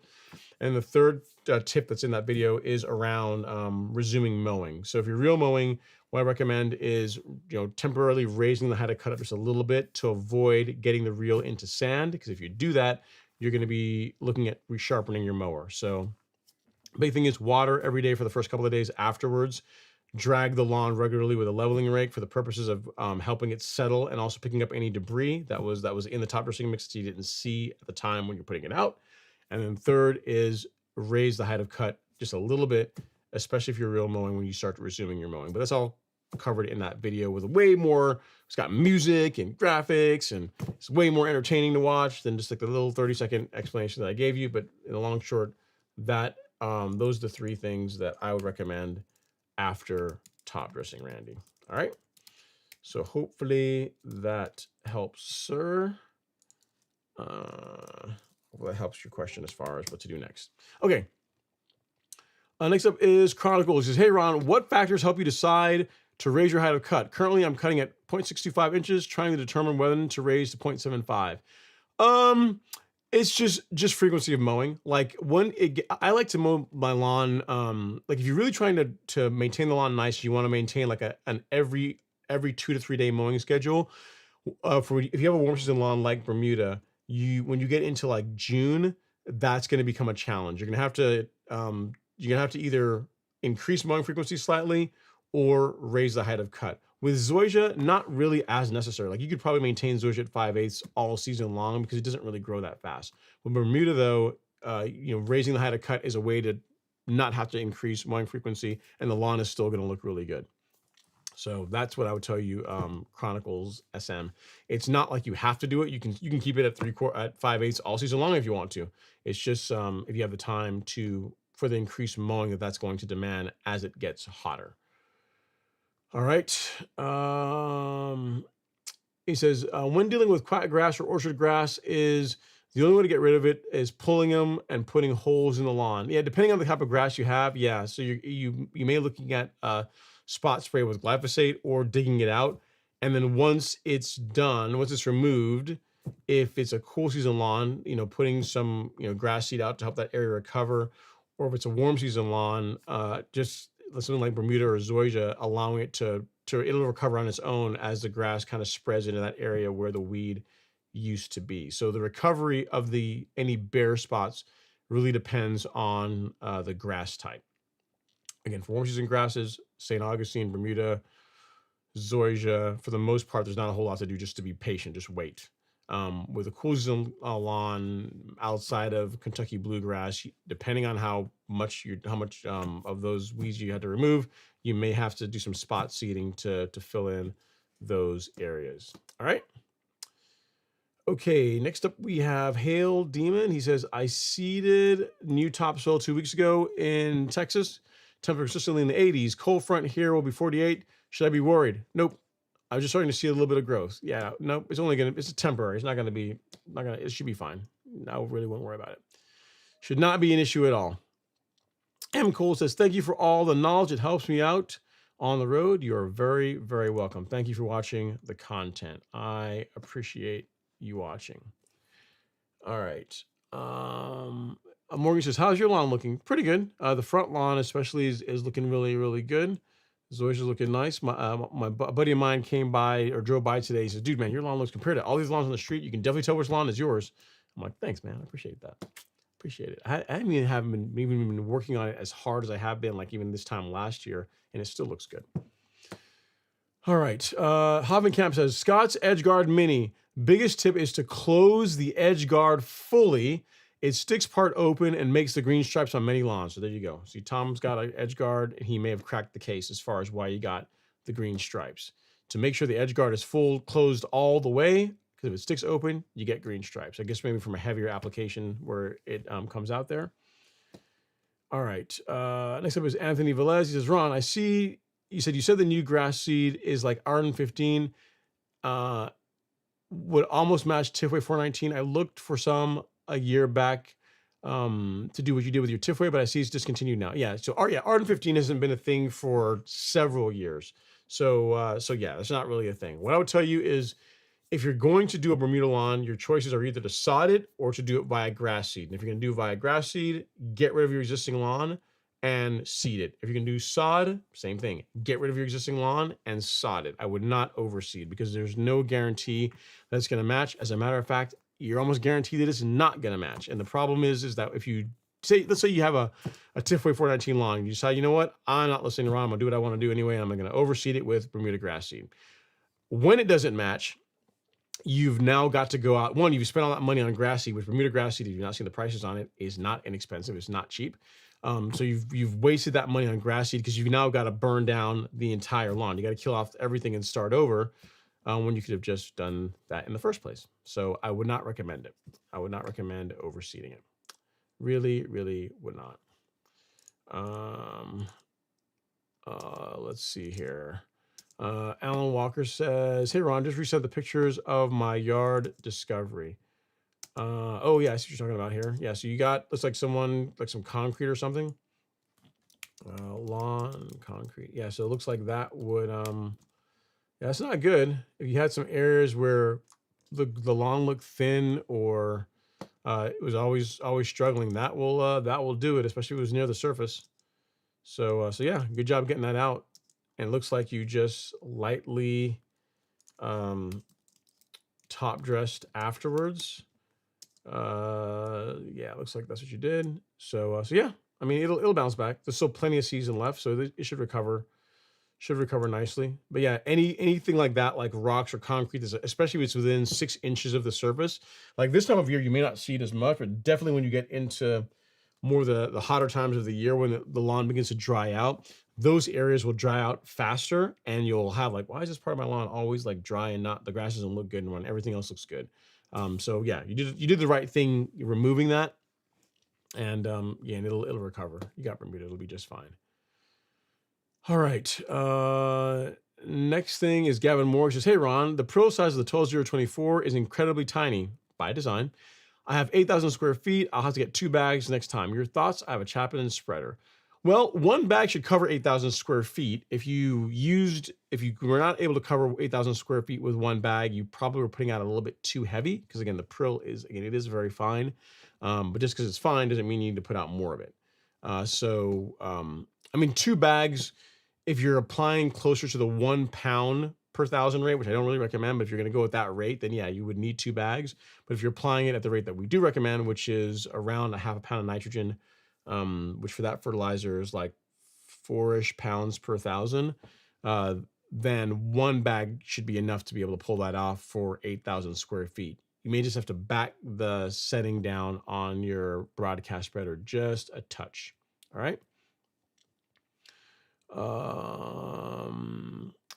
Anthony Willis says, what about spray nozzle holders to hold the tips? Oh yeah, so these, you'd have to buy these. You're talking about this, like the attachment. You get to get these from you can get them from FlowZone. Like they make this little attachment for it. But again, you're only gonna be able to use this if you have like either the sprayer that we carry that is currently sold out, which is the Yard Mastery sprayer, or the FlowZone. But you can get this attachment, this little this piece from FlowZone's website. They will they carry it. All right. And then next up, he says, hey, sorry, Ron, for another question. I really want to start using my FlowZone. When putting down fertilizer, do I need to water in, or is it okay to let it sit for a while? So none of the liquid fertilizers that we carry need to be watered in. It depends on the product you're using. Some require it. None of the liquid fertilizers that we carry require that. They're all designed via foliar uptake. So you just spray them and you go on with your day. No need to water them in after application. All right. Randy says, you've top dressed your lawn for several years now. After doing this, are we permanently done leveling? For the most part, yes. Like, I mean, what you'll find is you will have some parts of the lawn, like especially if you're real mowing it a lot, that will get some wear marks. So some spot top dressing every other year is not a bad idea. But as far as the heavy lifting, I'd say after your second top dress on most lawns, you're getting the most you're gonna get out of it. You know what I mean? You can still do some follow-up afterwards if you want. But it's not strictly necessary to do it every single year. Or if you are going to do every year, what you find is after the first two, you're able to go lighter and lighter, because for the most part, the lawn is going to be in pretty good shape. You just kind of just figuring out, fixing a little wear marks, or just touching up some areas that that you just wanted to address. So it's less work the more often you do it, because the lawn will take less material each time. If that makes sense, Randy. All right. So hopefully that helps. And then, yeah. And then Anthony says, I have 2x419. I just saw your video on Arden. Yeah, the video is really, really old. I should probably get rid of it, because you can't even get Arden 15 anymore. So, and I don't really recommend overseeding Bermuda grass. So probably a video I should just probably take down. But all right. But yeah, guys, gals, that is all we have for this evening. Hopefully you guys enjoyed it. The goal was to talk a little bit about lawn leveling. We talked a whole lot about lawn leveling. But it's a great thing. It's one of these practices you can do for your lawn. There's tons of upsides to it. Of them, the biggest being the improved drainage, and just depending on the material you use, you can also help improve the nutrient holding capacity of your lawn. So there's tons of benefits to doing a lawn leveling. Big tips are just not to go too heavy. 1 cubic yard of material per 1,000 is what I really recommend for best results, and just enjoy the process, have fun with it. All right. So our very, very last comment, and before we sign off for this week, is from Brett Curran. He says, I have common Bermuda growing in my hybrid sod. While I've got white seedlings coming in, giving a terrible shade of white tips to my lawn, what can I do? Mowing daily doesn't help either. There's not a whole lot. So there's nothing really you can do to selectively remove common Bermuda out of hybrid Bermuda. What I've found is that you can hide it using growth regulators. So if you use a combination of a new EZ and Primo Max, that will really do a good job regulating the common Bermuda, which tends to grow a little bit faster than the hybrid, to where you're not going to see it as much. Outside of that, your only other option is really to just do a full renovation. But using, again, a new EZ and Primo together will do a pretty good job hiding the common Bermuda in your hybrid, hiding the common in your hybrid lawn. So the product I'm talking about is this, a new EZ. We have a kit that has both a new and Primo. And in the product description, you'll also find a video that talks about this, like how to hide common Bermuda in your hybrid lawn. So again, it doesn't get rid of it, but it's going to be less of an eyesore. It's going to stand out less if you do this. All right. So I'll link this for you here in the chat. Brett, it's the next best option, and give that a shot before you go through and look into a full renovation. All right. So here you go. And on that bombshell, guys, cue the outro music. Thank you guys so much for taking the time to come hang out with me, as always, on a Friday night. I know there's other places we could be, but you're choosing to hang out here to talk about turf grass on the Golf Course Lawn Show. As always, if you're looking for an amazing selection of fertilizer, herbicides, fungicides, this time of year, plant growth regulators, to help you create a lawn that your neighbors are absolutely going to envy, check us out at the Golf Course Lawn Store. We'd love the opportunity to be part of your lawn care journey. As always, we'll be back next week. Next week, Friday, should be the same time, 7 p.m. Eastern. And until then, have fun working on your lawn. If you have any questions, don't hesitate to reach out, and we'll see you guys next week. Take care.